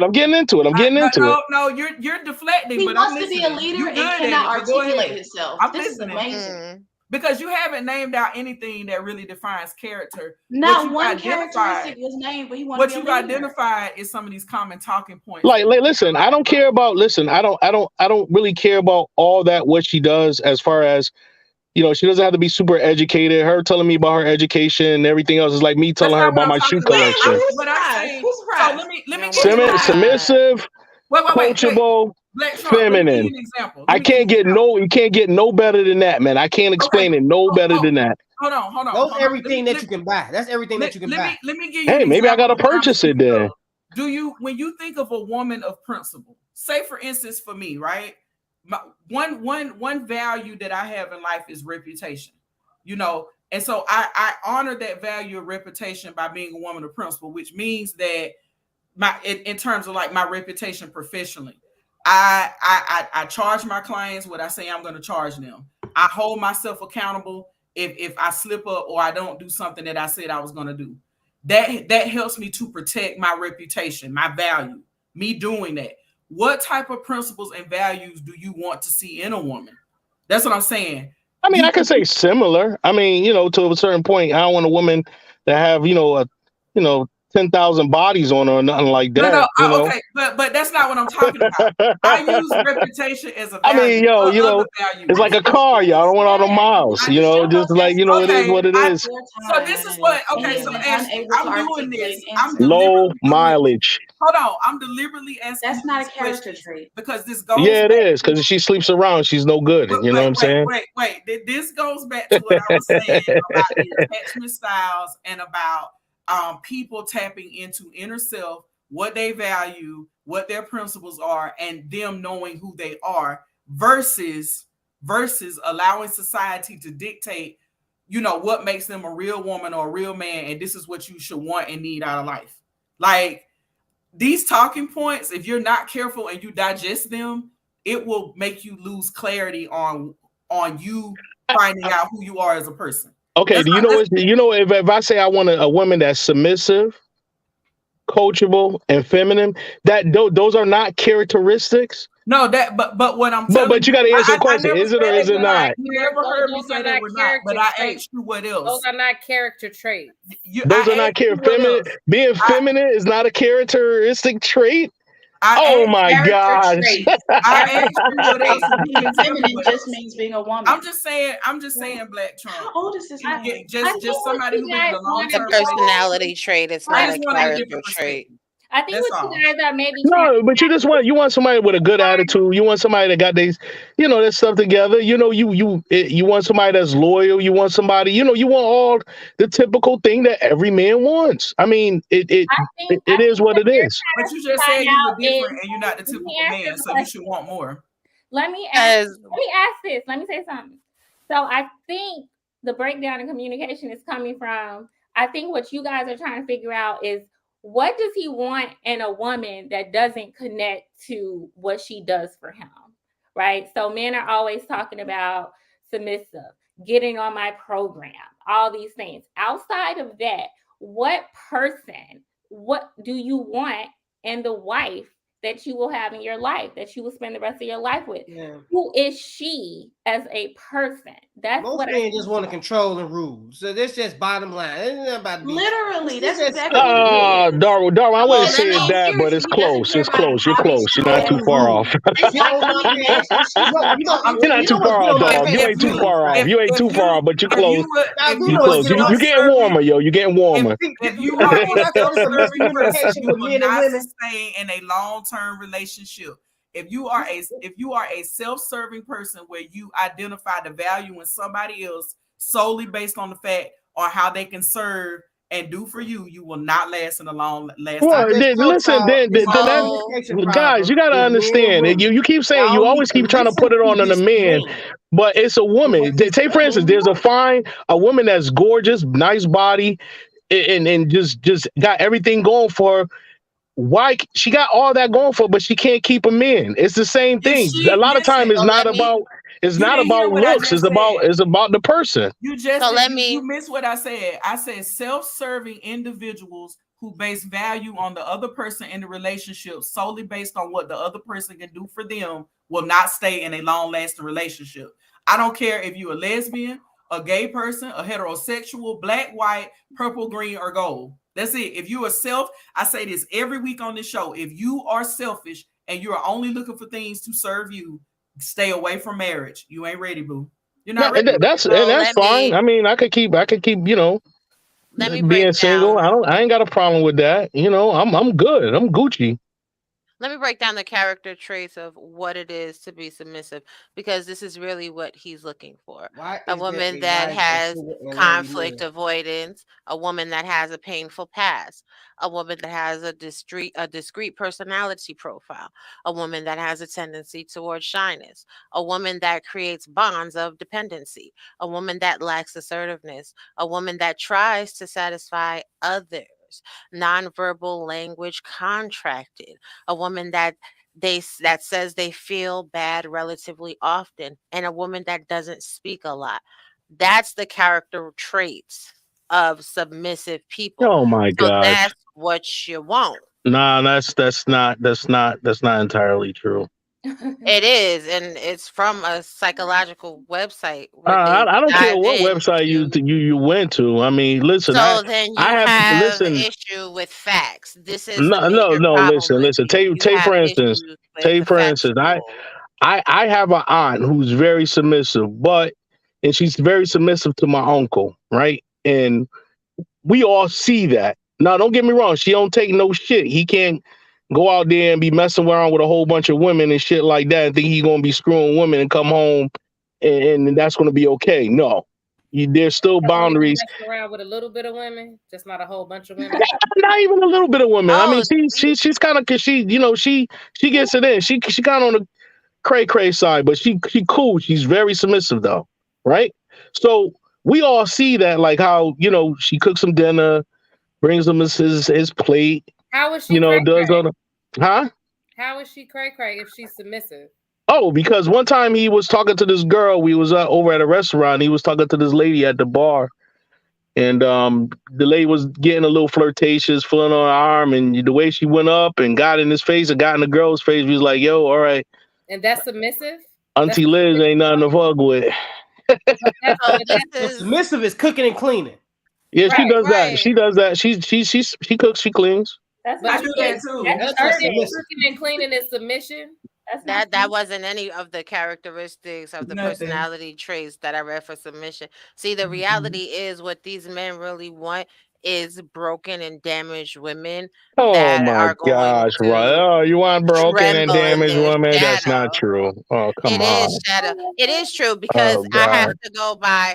to go by the words that you're saying. No, Because I you're just not- come up here. I'm because trying to you're give you not- reality, because and you're you don't want to not- listen. No, because what you're doing is you're having a lot of word salad. You're not adequately and accurately depicting you a psych what major? it is that you would like. Don't worry about whatever. I gave a complete complete example of what I'm looking for. Said submissive, Submissive, coachable, feminine, and feminine. Absolutely. Black But you know Trizzy said that. But you know what that sounds like, though? That sounds like pimp rhetoric from the 70s, my nigga. Oh my God! I can't said win. a lot of very subjective I have a question. I have a question. Y'all try to change this man. He like what he like. He want what Thank he you. want. Absolutely. Thank you, Darwin, and that's why he's single. Just let him stay single. That's fine. Listen. I'm good. Listen, I am good. Listen, I'm a man. I got plenty of time. I got plenty of time. We know you ain't Listen, got no bitches. men are not like women. We're not on a time string. We don't have a limited time. No, yeah, you do. Yeah, you do. No, we're not the same. The women in my family live to be in their 100s. So I your don't limited know. time is around 50. Your limited time is around 50. Even at 50, even at 50, stops working. It's even around at when your 50. penis stop working. Well, wait, and you no. realize Listen, anybody's taking care of you. even at 50, Raw, men can still get younger women, regardless. Listen. So, okay, we have already talked about this whole men's clock thing. It's very ill-informed, all right? First off, your fertility drastically decreases. Second, yeah, you can get younger women, but can you have substantive, long-lasting, absolutely relationships? That's a whole different story. You can get women to use you for your money. You can get women who might appreciate, that you have some more maturity theoretically because you're an older man, you're more stable, all those things. They like those things. But are you able to have a substantive, healthy relationship with a 20-year-old and you're 52? Like, is that really happening? No. No, of course you won't go no 20-something-year-old because I have nothing in common with a 20-something-year-old woman. Exactly. So besides sex. why are you saying that? He can always get younger. Even at 50 years old. Even at 50 years old, you can still get women in their 30s. You can get women in their 40s at 50. Okay. I even have a buddy that's 50. I have a friend that's 56. His wife is 32. This is why y'all getting is not the problem. Sustaining. We don't have a problem sustaining. No, yes, y'all do. No, women have a problem sustaining. Men don't. Men's pride will not allow them to admit to a lot of the stuff that y'all saying. Yeah. Their ego and pride will not allow Oh them my gosh. to admit to some of these things. That's not true, these D. are facts that y'all are spitting out. Like, is the numbers just don't lie. But he can get a woman for however long. Women age faster than men. Genesis said it in the chat. This whole cultural So thing. you telling me a 50-something-year-old woman has the same options as a 30-something-year-old woman? I know plenty. No, that's not. That's so false.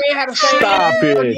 Stop it. Stop it. I think that. See, we got to be honest on the panel. The 30-year-old Stella man. got her groove back. Stella got her groove back. But She I ain't think holler that at this is the somebody much problem. younger than her. Well, rather This- somebody Oh much my younger than her. They ain't gosh. holler. That is not y'all true. get mad. Y'all old men is getting Listen, played as out women by get the older, younger that phone dude. rings less. That's a fact. But I It's think not that a this is, fact. but I think that this is what's so unfortunate, right? It's not about trying to change your mind in particular, but it's about some of the things that you're saying. You guys keep repeating this to each other and repeating this out into the atmosphere when the reality is it's just not true. And what's happening is that's why you're getting these old ass men out here still dressing like they 20, 30 years old, the old ass man in the club that everybody started laughing at their ass after a certain amount of time that didn't realize they got old as hell because they never sat down and thought about, I'm going to get older. Let me start thinking about my future. Let me start trying to settle down. Let me think about what I actually want. Instead, y'all lying to yourselves and lying to each other. So we got forever. We can just do whatever. And we can just, oh my God. But that's not the reality. Well, that's like, man, Us younger women are not running around man, clamoring to go get some old ass men. man. Listen, I'm telling you right now, I'm in my 30s. I wouldn't be out here trying to, let me go get a 50, 60-year-old. Like, what the hell? No. Listen, even you come here to Connecticut, right? You come here to Connecticut. Come here to Connecticut. You'll see a whole bunch of old Spanish men with young Spanish women. Though. It's Connecticut. That's fact. All of these old men out here, but it's still trying to dress young, still trying to look young. 56 years old with 20-something-year-old women. Come on, man. Is that your range, just Connecticut? How many times Well, it have you doesn't been matter outside because of Connecticut? y'all giving me all this. Oh, men are single and lonely. I'm like, where is this at? Listen.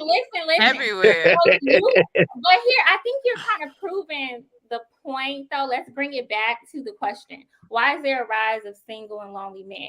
Yes, we know you can get women. We know you can get women, but are you able to have a healthy, long-lasting relationship? That's what we're talking about. And it seems like men are not willing to do the work internally to do those things. They would rather say women got to get on their program, no matter how dysfunctional, no matter how self-serving it is. Just get on my program, as opposed to developing skills like the psychologist laid out in this study that will help them have substantive, happy, healthy, long-lasting relationships. The option or the resort that you all take is, well, I'll just be single, or I'll get me a 20-year-old. And I don't know, that's just really sad. I think this answers our question. Why is there a rise of single and lonely men? It's like with any Well, behavior. I don't believe there's a rise of it because I don't see it. You recycle the same experiences. When you don't challenge your thinking, you recycle the same experiences. We are not the same. Black men not getting women is not the issue. Every answer that he has given is, I don't have a problem getting. He has yet to use the word sustainability. Let me finish. Okay. We could go on that. We can go on the sustainability portion, right? Now, when you start to get older up in age, listen. When you get in older age, I'm in my 40s, right? So what's your longest relationship? My longest relationship was 15 years. Oh, silence. She heard you. Okay. No, we're listening. Okay. But the thing is that when you start to get older, when you're younger in age, when I was in my 20s and 30s dating this particular individual, I didn't care much about all that. I'm 45. You're 45? Yep. Oh my God. Ooh. So, you don't really too much care about any of that. The women having any of those qualities at the time. All you think is care about is the fat ass, the nice titties. I'm sorry, I don't mean to be so vulgar, You already but said but but You're vulgar all day at a young long. age, that's all you really care about.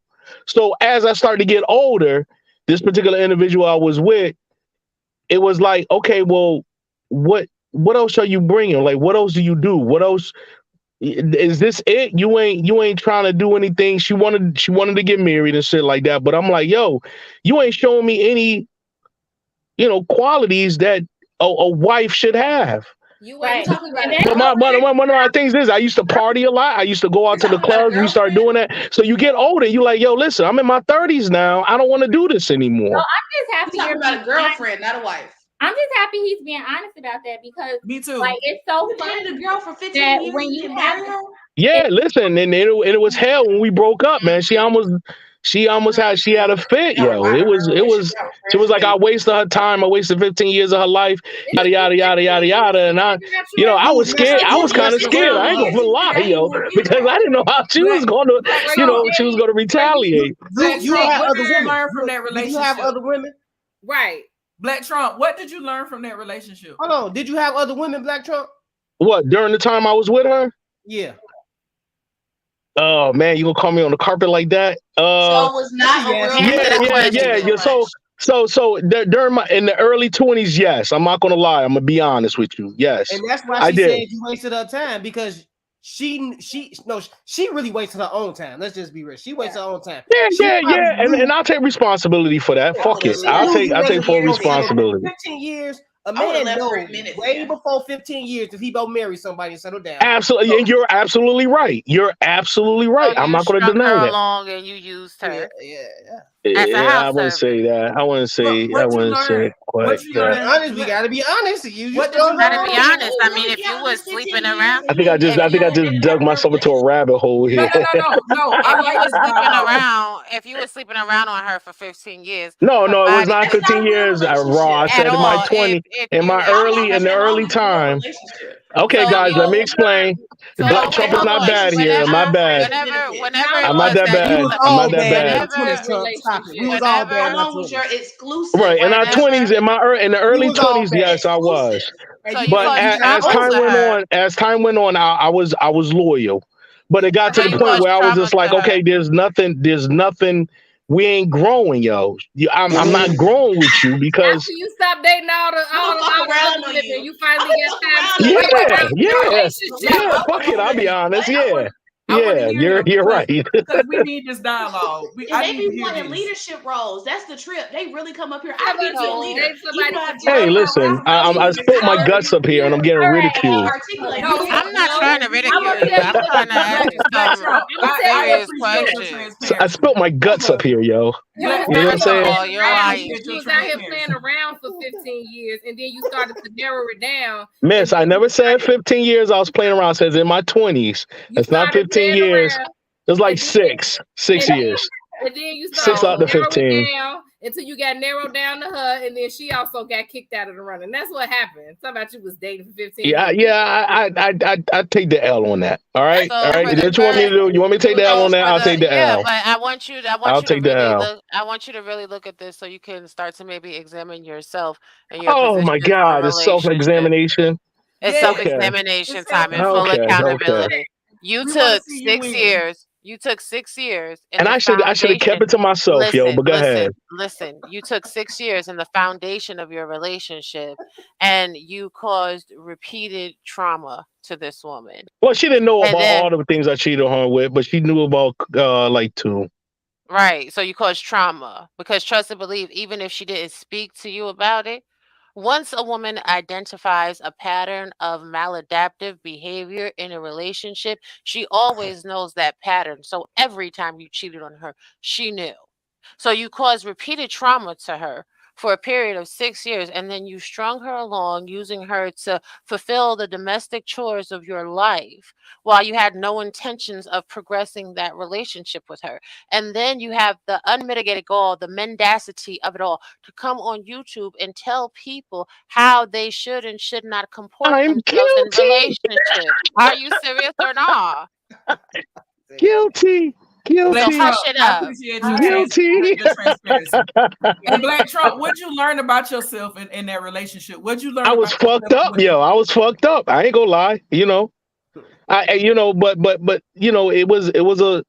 I hate to say it's in a fucked up way, but it was a learning experience. Are you still learning? Are you still Oh challenging? no, I'm good now. I mean, But do you see? I think the part that kind of fucked me up was like we broke up. Then I was out here just slinging dick and doing my thing, and then and then when she got pregnant, listen, I know, but then when she got pregnant by this other dude, it kind of fucking fuck with me a little bit, It killed your ego. She got your bag. Black Trump. Yeah, I know. I'm a douchebag. Black Trump. To that point. I have somebody on my clientele roster right now with the exact same situation. And what we're discussing now is the learning doesn't stop. I encourage you, brother, to continue to challenge some of your attitudes and beliefs about women. Because if you continue to challenge them, I'm not saying you got to change them today, but if you continue to challenge them, you probably going to surprise yourself and see other things that you learn from that relationship. Not just about relationships in general, but things that you learn about yourself. Okay. I'm just putting that out there. I'm not saying you got to do it, but it's something I'd like for you to consider. Yeah, I'll look into it. I mean, I think I'm corrected now, but it just it was because you have toxic masculinity. no. There's no such thing. No, come on, stop it with that. It's not toxic masculinity. I screwed up. And my thing was I didn't want to let go because it was the sex was good. I'm not going to sit up here and lie. The sex was phenomenal, but she just wasn't wife fucking material, man. She just. Or maybe you were not husband material. No, she wasn't wife material. She wasn't wife material. You started out cheating. You definitely weren't husband material. Exactly. I was in my 20s. Really, guys? You gonna shoot me for that? Not looking for marriage. No. The problem is women don't know how it is being in the 20s and having a dick, man. It is a problem. It is such a problem. Yo, it's a problem, yo. It's a 3-step program. You have no idea what it's like. It is hard. You can ask my wife. I used to tell her before we got together, when we first tried to start a relationship, I told her like, well, we can do this, but I'm trying to tell you now, I'm gonna be out here. I might start cheating. I was honest. But the thing is, it's not your fault, yo. It is not your fault. It's your dick, yo. I get it. I mean, I women cheat, Black Trump, don't do that. You were doing so well. I need you to get back on your accountability. Is good. When you know you was bad, you can always improve when you admit it. So, man, forgive that woman for getting you back. You had years of playing on it. It's not her fault that when she got you back, she got you good, and she stuck you for all the women you ever cheated on her with. Let that shit go. She took that knife and said, "Yeet, nigga, give it here." That part. Yeah, it is what it is. Let's hope you got to get baby daddy before y'all start saying all of this stuff. Now, come on, hey. All right, y'all, we gotta move on. That was a good one. Thank you so much, Black Trump. She got pregnant. Black Trump, your avatar is absolutely hilarious. Like seriously, it's absolutely hilarious. And every time I see it pop up, I just laugh. It's hilarious. All right, y'all. So we're gonna go ahead and move on to our last topic of the night. Before we move on, I want to announce something. Unfortunately, y'all, this will be my last show. All right. At least for an indefinite amount of time. It may just be like a little bit of a hiatus. All right. But I will definitely support my girls in Darwin. Like, I love what we have built here, and I love the conversations, and I'm going to miss y'all. But I had to make this decision for some personal reasons. And so, yeah, this is going to be my last show, at least for a while. It might just end up being like a hiatus. And the girl said, I can come jump on and, join every once in a while to be with y'all. But that's what I wanted to say. And I love y'all. I'm going to support y'all always. And I can't wait to see what this show becomes. So that's my little announcement. So we're going to move on. I wanted to remind people of... I'm just going to announce that and then say, let's move on. Oh, I'm sorry. Did y'all want to say something? Dang. So I'm gonna announce that. All right, I'm gone, y'all. Okay, moving on. Like I didn't just say anything. We're gonna call it an indefinite hiatus, and she'll be back to visit. That's what we're gonna call it. Indeterminate. Right. That's what we're gonna call it. She was like, I heard Black Trump say all this crazy stuff online, and I'm stopping the show. Yeah, I'm getting off. You just made her quit. You just single-handedly made her quit. Like just now, she was just got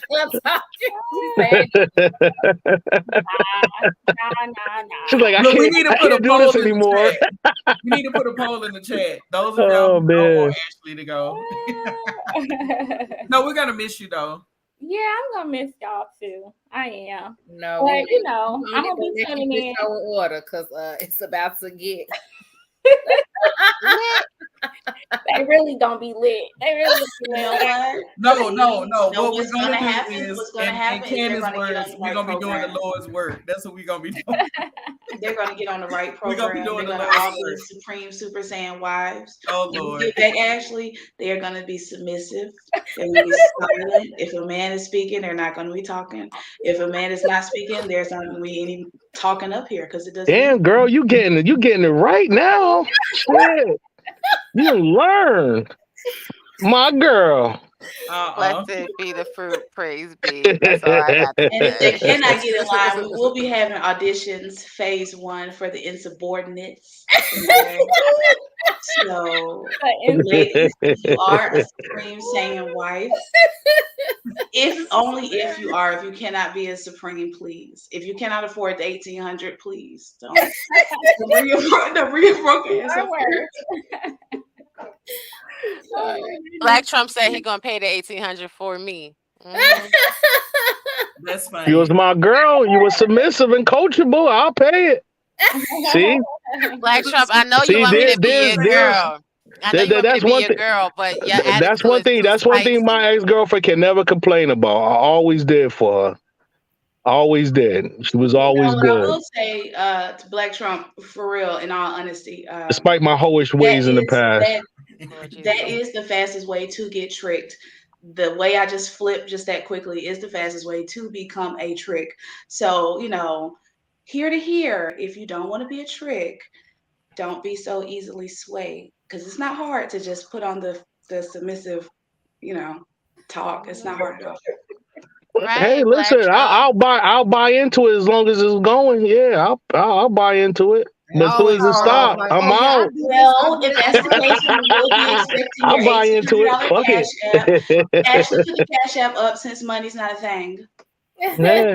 So Black Trump, you're admitting that submission to you is a woman never talking, shutting up, never disagreeing with you. That's submission. No, I never said all that. That's what you said. I never said not all that entirely. It's just letting me lead, being submissive. I'm gonna come home, have dinner. You cook 4 days a week. I take you out. We eat out the other 3 days. Just what he's saying. Submission is cooking, dude. What do you think submission is? It's a hungry motherfucker right here. Yeah, man. Nigga gotta eat, yo. I eat out every day, man. That's my problem. That's just shit. She gotta know how to cook. Yeah, that's part of submission. She gotta know how to cook and Black clean. Trump. That's part of it. That's part of it. That's part of it. You would like a woman that has some good cooking skills, right? Like good cooking skills. You men. I'm a man, so of course, sex and don't give me too many headaches, yo. Listen, you can live pretty submissive in the bedroom. Yeah, of course. He ain't no bedroom bully. All right, y'all. Let's move on. Next topic. This is just like a response. All right. The Supreme Super Saiyan wife suggested this. So yes, you want me to introduce it? Yeah. Okay. So I was trying to find the video. I was scrolling on TikTok. This young woman went through her man's phone. She did invade his privacy. I will accept that. She went through his phone and found a bunch of messages where he was getting viciously curved. Nobody wanted his wee-wee at all. So the question of the night is, on a lighthearted tip, is it worse for your man to cheat, or is it worse for him to try to cheat and cannot succeed? All right, what y'all think? You asking Black Trump that, or you asking the woman? No, Black Trump, please answer. It's open. It's open. It's open. If it's a girl, same thing. Same Black thing. Trump, I want you to Be that answer this. entertainment Please for the night answer if you this because want I am to. so ready. I think she should be more. I think she should be more pissed that it didn't go through. I mean, the mere fact that the motherfucker, he out here trying to sling dick and nobody wants his dick. That's a problem, yo. Then now she's gonna probably question his dick and be like, yo, maybe it ain't all that. You know what I'm saying? I know. So Like, that's a problem. That's worse. Like, what is this? That is so much worse, yo. That's worse. And I think it also I think especially if the girl's all in trash, saying it's trash and all this other shit, and she don't want to be with him. But she's like, yo, you mean to tell me I'm sticking around for this bullshit? And she don't even want it. I agree because I think it's worse. I think it's worse for the woman that he's with. It doesn't have no bearing on the man. It's all about that woman because now she understands that, like, damn, I got a nigga who only I want. Like, he don't nobody else checking for him, so am I really, like, she gonna start rethinking stuff, like, so what happened when I did say yes to this nigga? Like, what really happened? Was I intoxicated? Was I vulnerable? Was I going through something? Or, you know what I'm saying? Like, she gonna start going through all her other dudes that she had sex with, like, you know what? His dick, it actually isn't all that good. You know what I mean? Yeah, exactly. That's what it is. It's like, yo, his dick is trash. No other woman out here wants it, yo. That's crazy, yo. That'll fuck with my mental. The dude probably get curved all the time, so it's not gonna mess with him. He just be like, I think that is worse if he actually cheats because of the possibility of STDs, right? We don't talk about that enough, but they're real, and a lot of these people don't like to use protection. I don't know what their problem is, but I think it's worse for that sense.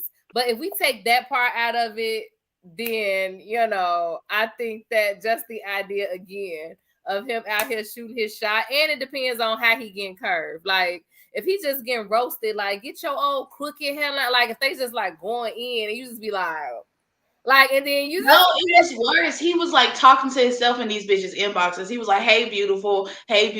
Nobody's talking back. One girl was like, no, I got a man. Like, she going through it. I'm like, sis. And I think, like, that's what I'm saying. Like, especially if, like, you in one of those relationships where, like, y'all posting pictures and everybody know you in a relationship with him and you like grinning. But then he like the lame who like in everybody inbox like, hey, exactly. Hey, where my hug at ass nigga. So like, was he my man in these bitches inboxes? Was he texting these people or were they like Facebook, Instagram stuff? It was Instagram. Like, he was not Instagram. Oh, okay. Well, Instagram women, you should. I don't know why brothers even. Women go on Instagram and do all that shit just for validation. So a lot of times, brothers try to holler at girls on Instagram. They just want to be validated and say, okay, these dudes try to holler at me. I didn't want to holler at him or whatever. They need it for that. It's supposed to be lighthearted, Trump. Don't start your shit. Just imagine. Well, I told him it's either that or the dick. Listen, I said his dick must be trash. I don't know how you can't get it no better than that. I mean, if that's the case, she got to question him. I mean, I'm just imagining a girl who was with her friends and her friends at the beginning of the relationship was like, man, you that lame ass nigga, and she like, oh no, he cool, I like him, this my bae. And then come to find out he really a motherfucking lame and shit. Like, damn. Okay, on y'all, I've been talking about this nigga all this time, and now I just got my own validation that he really is like, I'm the only goofy that fell for this shit. Like, okay, so if your woman was trying to throw coochie and nobody was accepting it, how would you feel? What? What'd you say? Good question. The same thing, except you don't went through your girl phone and you see she throwing that thing out at everybody and don't nobody want it. Oh, I'll feel bad. See, that'll fuck with my mental. Worse if they was actually wanted or if they wasn't wanted. Nah, I wouldn't mind if dudes was actually like, on thirst trapping. I'll be pissed at her, but I wouldn't mind as much if niggas is rejecting it. I'll be like, oh gosh, I gotta reevaluate myself. Dudes is rejecting my girl. Yo, what the fuck? What's wrong with me? You can't call no coochie trash until you actually felt it. So I really don't care. Nah, some coochie look ugly though. Some coochie look ugly though. Roasting your girl, like, get your little box body head out my inbox. Yeah, man. I wouldn't care. So, ladies, I got a question for y'all. So, like, let's say, and I know it's probably hard for y'all to visualize this because y'all are married, but like, think back to when you were single. Let's say that happens to you, But let's say like you really don't know no difference. Like the guy you ain't really been with a lot of people, you know, so like you don't know the difference. To you it was good. Like would you be like, oh man, maybe I'm missing something, or would you just no? Because the whole point is okay. This is the whole point for why it's a problem. It's of course a problem because this Negro is cheating. He's thirsty as hell. Whether he's successful, he ain't cheating because he getting turned. I know technically he's not cheating. Like the whole point is he's still disrespecting you, and he's still embarrassing you and doing whatever. So like that's the problem, right? But actually, well, I'm saying like it's worse in maybe terms of your ego, but it's better in terms of now you finna roast the hell out of him too. Like you out here trying to be in these inboxes and they curving you old lame. Like you could just really go in on them. Like so it's even so now you can really feel better. Like don't see, I'm a Gemini. You can't roast it. You can't roast your man that's not getting no play. He gonna roast your ass back. Oh, look at your lame ass. You with me? I'm the only all these other women said no. You the only one talking about something. Yes. I would not want to be in that position. But that's what I'm saying. But now you get to break up and roast him like, and now you lost me. You still can't roast him. You can just break up with him. And then you finna be like, and your inbox still finna be dry, like because you know you was with the nigga and loving on him. I know. I think that's worse. You with him? That's right. Every night, loving on him, calling him bae, taking pictures with him. You can't roast him. It just can't happen. You can roast him. Oh, okay. Well, we you can't. No, you really you look more like the fool. Right. You gotta take that. I told you. Some people gotta take L's in silence. That's an L you have to take in silence and move on. Probably move out the state. I didn't say you blasted him in front of everybody. I said you roasted him to him because now at least to you. Now the thing is that he was at first getting that one. Let me tell you, I ain't gonna even roast him. He is not gonna care. He is not gonna care. I ain't gonna even roast him. He can't fool nobody else. But what you gonna do when he say, okay, but all these chicks knew I wasn't it, and it took you all this time to pick up on the fact that I'm not it? See, it's that part. You can't roast him. It's over with for you. Like, it's over. I know. Whatever. I don't even see the point in going through people's phones. Like at the point that you feel like you got to go through somebody's phone, it's over. Yeah, I'm just saying. No, I mean I don't totally agree with that, but okay. I agree. You would go through your woman's phone. Well, you cheated for 6 years and you maintained a relationship for like 9 years after that. So of course you don't agree. You had plenty. No. Listen, my phone was unlocked. I just saved the names as Jack and Chris and David and Mike, but I knew what girl it was that called. Or my favorite. Thought you was fucking Mike. Right. So yeah, well, she don't know. Mike called. Mike was Maria. Shit, it didn't matter. Mike's on the phone. Mike's calling your phone. All right, I get it. Don't let. I'll call him back later.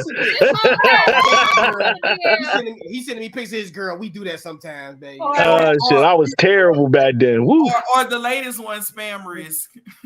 Yeah. Did y'all see that TikTok where the dude was like saving girls' numbers and spam risk? And his girl was in his phone ringing. The spam likelies can't be in the same city. I wonder why the hell your spam likely is the next town over. She didn't catch on to it. Like his phone was like ringing off the hook, and every time it popped up, it say spam risk. And like you watching this TikTok, and you literally just want to bop this girl upside the head, like, hey. Spam risk ain't gonna call you back 3 times. No, they know. They act like that's like when they be getting them text messages from Pizza Hut. Like, don't nobody believe you. Like, stop. Ain't nobody thinking I ain't gonna even put you on blast because see, I'm a Gemini. So Miss Jobo got 2 sides. I'm going to silent. I'm gonna be silent about what I found. That's what I'm gonna do first. Then I'm gonna go in the closet and I'm gonna cut off the left sleeves of all your shirts. Oh, and I'm gonna put mayonnaise in your shoes. Ooh. I'd rather you just curse me out, yo. Just curse me out, yo. Don't do all that.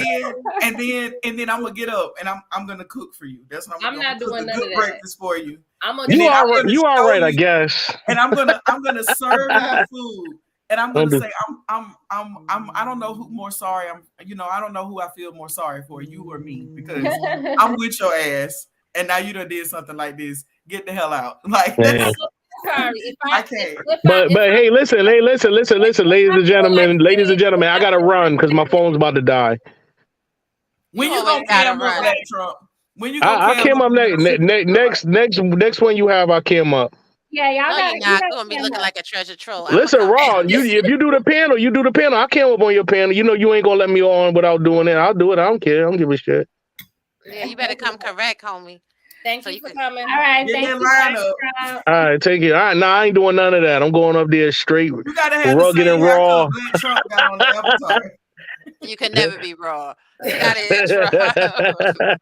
All right, y'all take care. I ain't doing none of all All right, see ya. If I do decide to stay in a relationship, you just gotta cheat back in silence and then just silently smile to yourself. Like y'all are crazy. Infidelity is in silence. I'm gonna leave my pennies on the rearview mirror. You got me. Infidelity is a deal breaker for me. I can't deal with it. I told my husband from day one, if you don't ever want to activate the other twin, please don't try to cheat and do all this other crazy stuff. The other, because I'm a Gemini. I own my second side. I know I'm a Gemini too. Remember? Yes, I got a second side. I've seen her come out. Like, no, I cannot. I can't do it. Okay. That's why Darwin's just looking at you like, I'm gonna get you later. Because he already know. He said, I ain't even gonna activate it today. He ain't got nothing to worry about. He ain't cheating. But then maybe she ain't all that because he like desperate to get somebody. No, he seemed like he was thirsty. You can't. I need to see that video again. I know. I was trying to find it. Oh my god. I wonder why they took it down too. I would have been embarrassed. I can't believe she put it up. I can't believe she made a TikTok about it. Like I'm like Darwin. We're gonna have to take this L in silence. I would have took that to the grave. I can't do it. I just would have been like, it ain't working out. You can't stay with a nigga, keep the think you gonna talk about it, roast him. You like, what the fuck? Imagine her like. Hey, if that was me, I just start laughing at you like, Imagine her having a discussion with her girlfriends. Like she literally having brunch with her girlfriends, and she's just like, and look, they curving him, and and I would be the girlfriend at the table like, this shit is awkward. How do we tell her? Yeah, and you took her. See, I wouldn't be surprised if he hit on her girlfriend too.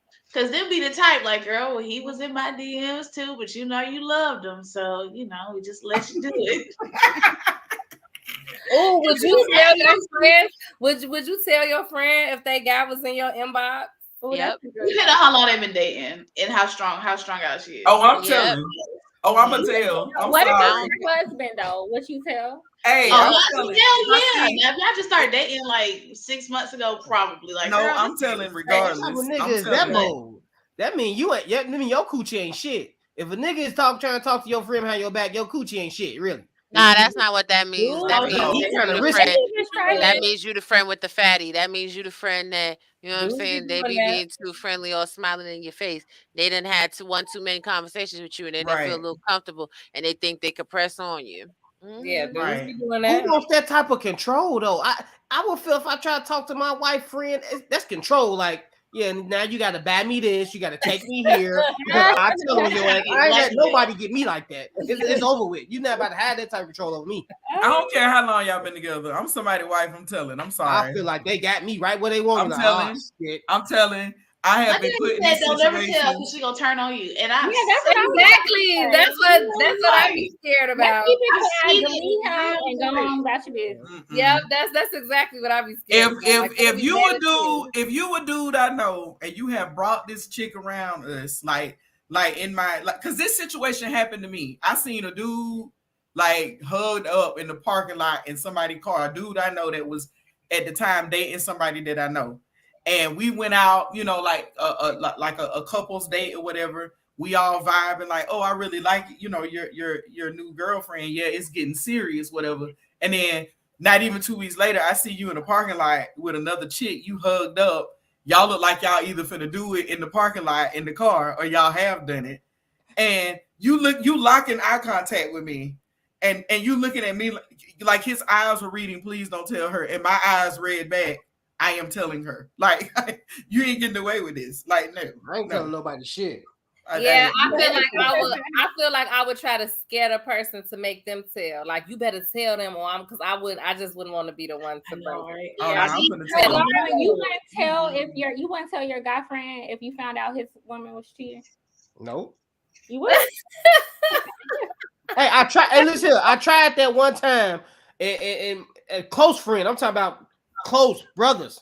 And this girl was cheating with a guy at my job. And they was passing notes between the cuticles, and I intercepted the note, read it. You know what I'm saying? Boom. I go back to the crib, tell him like, man, your girl cheating. I saw the letter and this and that. He like, well, you think you can get the letter for me for some proof? I say, what? I just told you what happened. You know what I'm saying? Like, what more proof do you need? So, and I was just trying to get him little clues all the time, and he was just acting like dumb and shit. You know, people be in denial until he got burnt by. And then he knew, but then he stayed with her. So I don't care no more. I'm like, that's your shit. I'm not getting cussed out because y'all got trouble. That's your shit. You deal with your shit. I deal with my shit. Nigga, don't even tell me my every girl time shit, I've told, and I done told a bunch, I ain't got cussed out yet. I tell my girl I tell them, I say, look, this is what I heard. This is what I've seen. This is what I've heard. You can take it how you want to take it. I know if it was me in this position, I would want somebody to tell me. That's why I do it. I think I told her, and she told me all these bitches be in my baby daddy business. Okay, I'm sorry. I ain't got shit to say. You motherfucker better not even tell me if my wife cheating on me because I might beat their ass. So leave me the fuck alone. Leave us alone. Stay out of our business. You know and then she'll probably take them back, and then you'll be right, and then it's gonna be all awkward. You ain't getting invited. Exactly. That's why I have to break it up. I saw Cannon at the club with a dude, and I'm just looking at him like, first I'm be like, what did you do? Oh, nothing. Well, you not my friend no more because you should have beat dude ass for one, and now you're gonna bring me this bad news and without no good news. You know what I'm saying? Like, so you know what I'm saying? If I see one of my guys bad news without good news, if I see my guy girl out with a dude, I'm about to be on bullshit. You know what I'm saying? Like, you're not about to have a peaceful date. You know what I'm saying? I'm about to interrupt that shit. You know what I'm saying? Like, hey, what's up? I'm like, what's up, Carol? Oh, yeah, hey, oh my God. What is this? The Wayans brothers? You know what I'm saying? Like, who the fuck is this? Oh, it's just my friend. Hey, buddy, you got to go. And I ain't going to say nothing else. I ain't going to tell dude. I'm just going to interrupt her date and be on some bullshit with dude. You know what I'm saying? And then she going to be scared. She going to feel like she got to tell. You know what I'm saying? So I ain't going to have to say nothing. That's what my guy better do. If he see my wife out, he better start some bullshit. It better go down. No, what you do is you FaceTime them. You don't even say nothing. You just pick up your phone, hit that FaceTime. Girl. Where your husband at? Oh, is this your husband? Say hi. Look at who's that? That's your friend. You know her? Oh, all right. I'm saying I seen him. I just want you to know what's going on real quick. I'm a holler. I might extort her though. Real talk. I really like. You got to give me $100 a week. I think that I think that it does depend. That's just how I get down. You gotta give me $100 a week. Like it depends on the relationship that I have with the person that I'm telling it to, and it depends on like their relationship. So like if I'm super like really close with the person, right, and then I know that they just have no clue that they partner out here like doing them dirty and could possibly like bring them diseases or something, I'm gonna have to say something, right? But if it's like somebody that I know that they do be up to no good, and I'm not getting in the middle of that. Like that's y'all business. Exactly. They can't pay me $100 a week if wherever they work at, I'm getting free shit. Yeah, especially if he just known for cheating. Yeah, then I'm not about to jump in that. No. See, that's the other part. Now, see, there was one instance where I knew this dude had cheated on the girl before.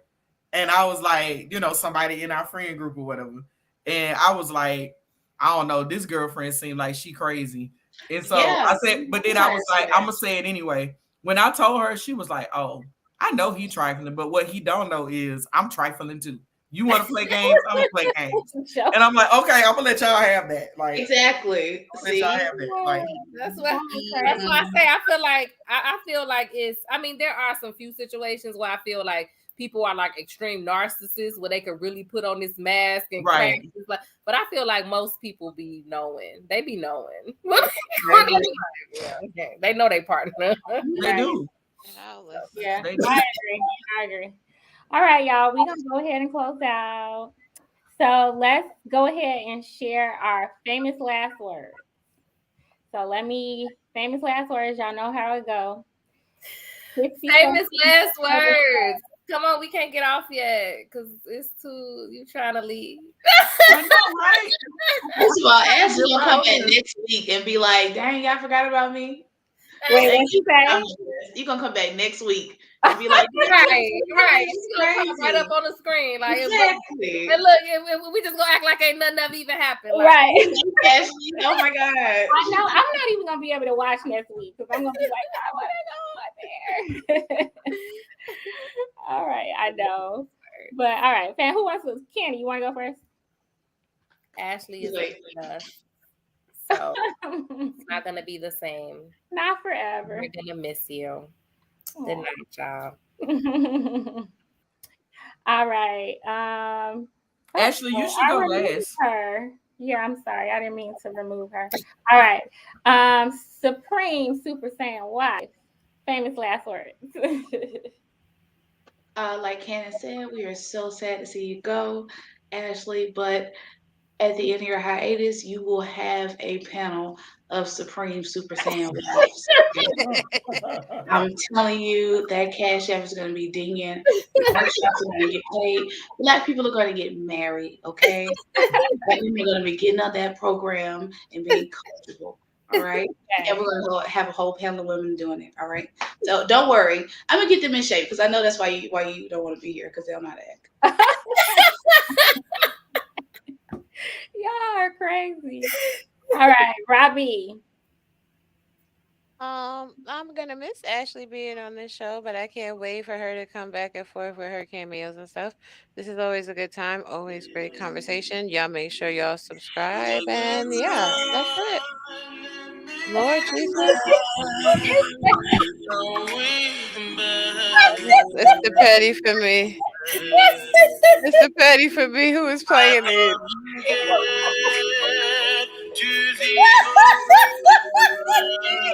Child.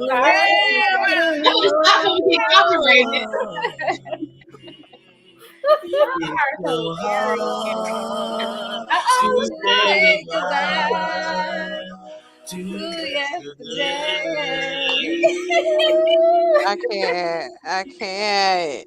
Oh my God. I love it. I love it.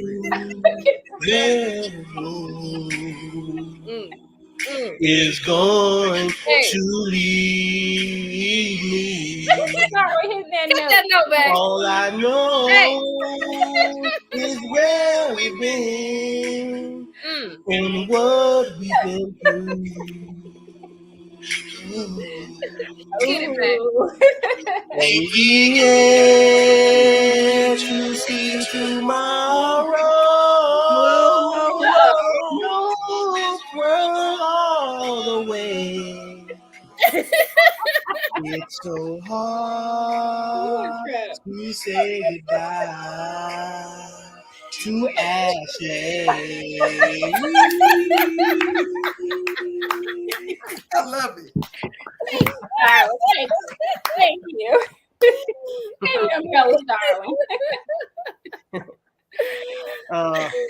It's been fun, but yeah, everybody keep your head up. We gonna keep this thing going on, and she'll be back. Don't worry about it. Yes. Y'all gonna keep it going. How do I keep doing that? I keep pressing the wrong button.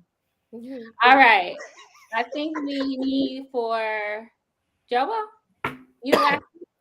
I am. Ashley, we're gonna miss you. I'm sad to see you go, but I know it's just temporary. You will be right back up here with us, cutting the fool, or at least trying to facilitate the foolery. That's what I think you do every week. You facilitate and kind of just, organize the foolery so we don't get too much out of control. I'm really, really just, I got my fingers crossed that I get picked on this super Saiyan Supreme wife, panel. It's not looking good. It's not looking good.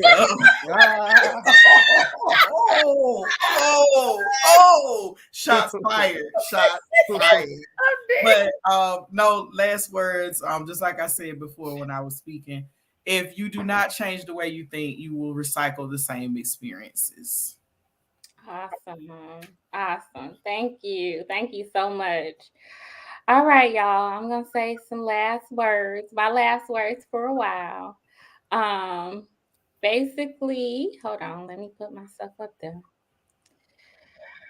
All right. So My famous last words would just be to thank you all. Thank you for everyone who watches our show and supports us. Big Cab, thank you. Everybody, Black Trump, everybody. Who else?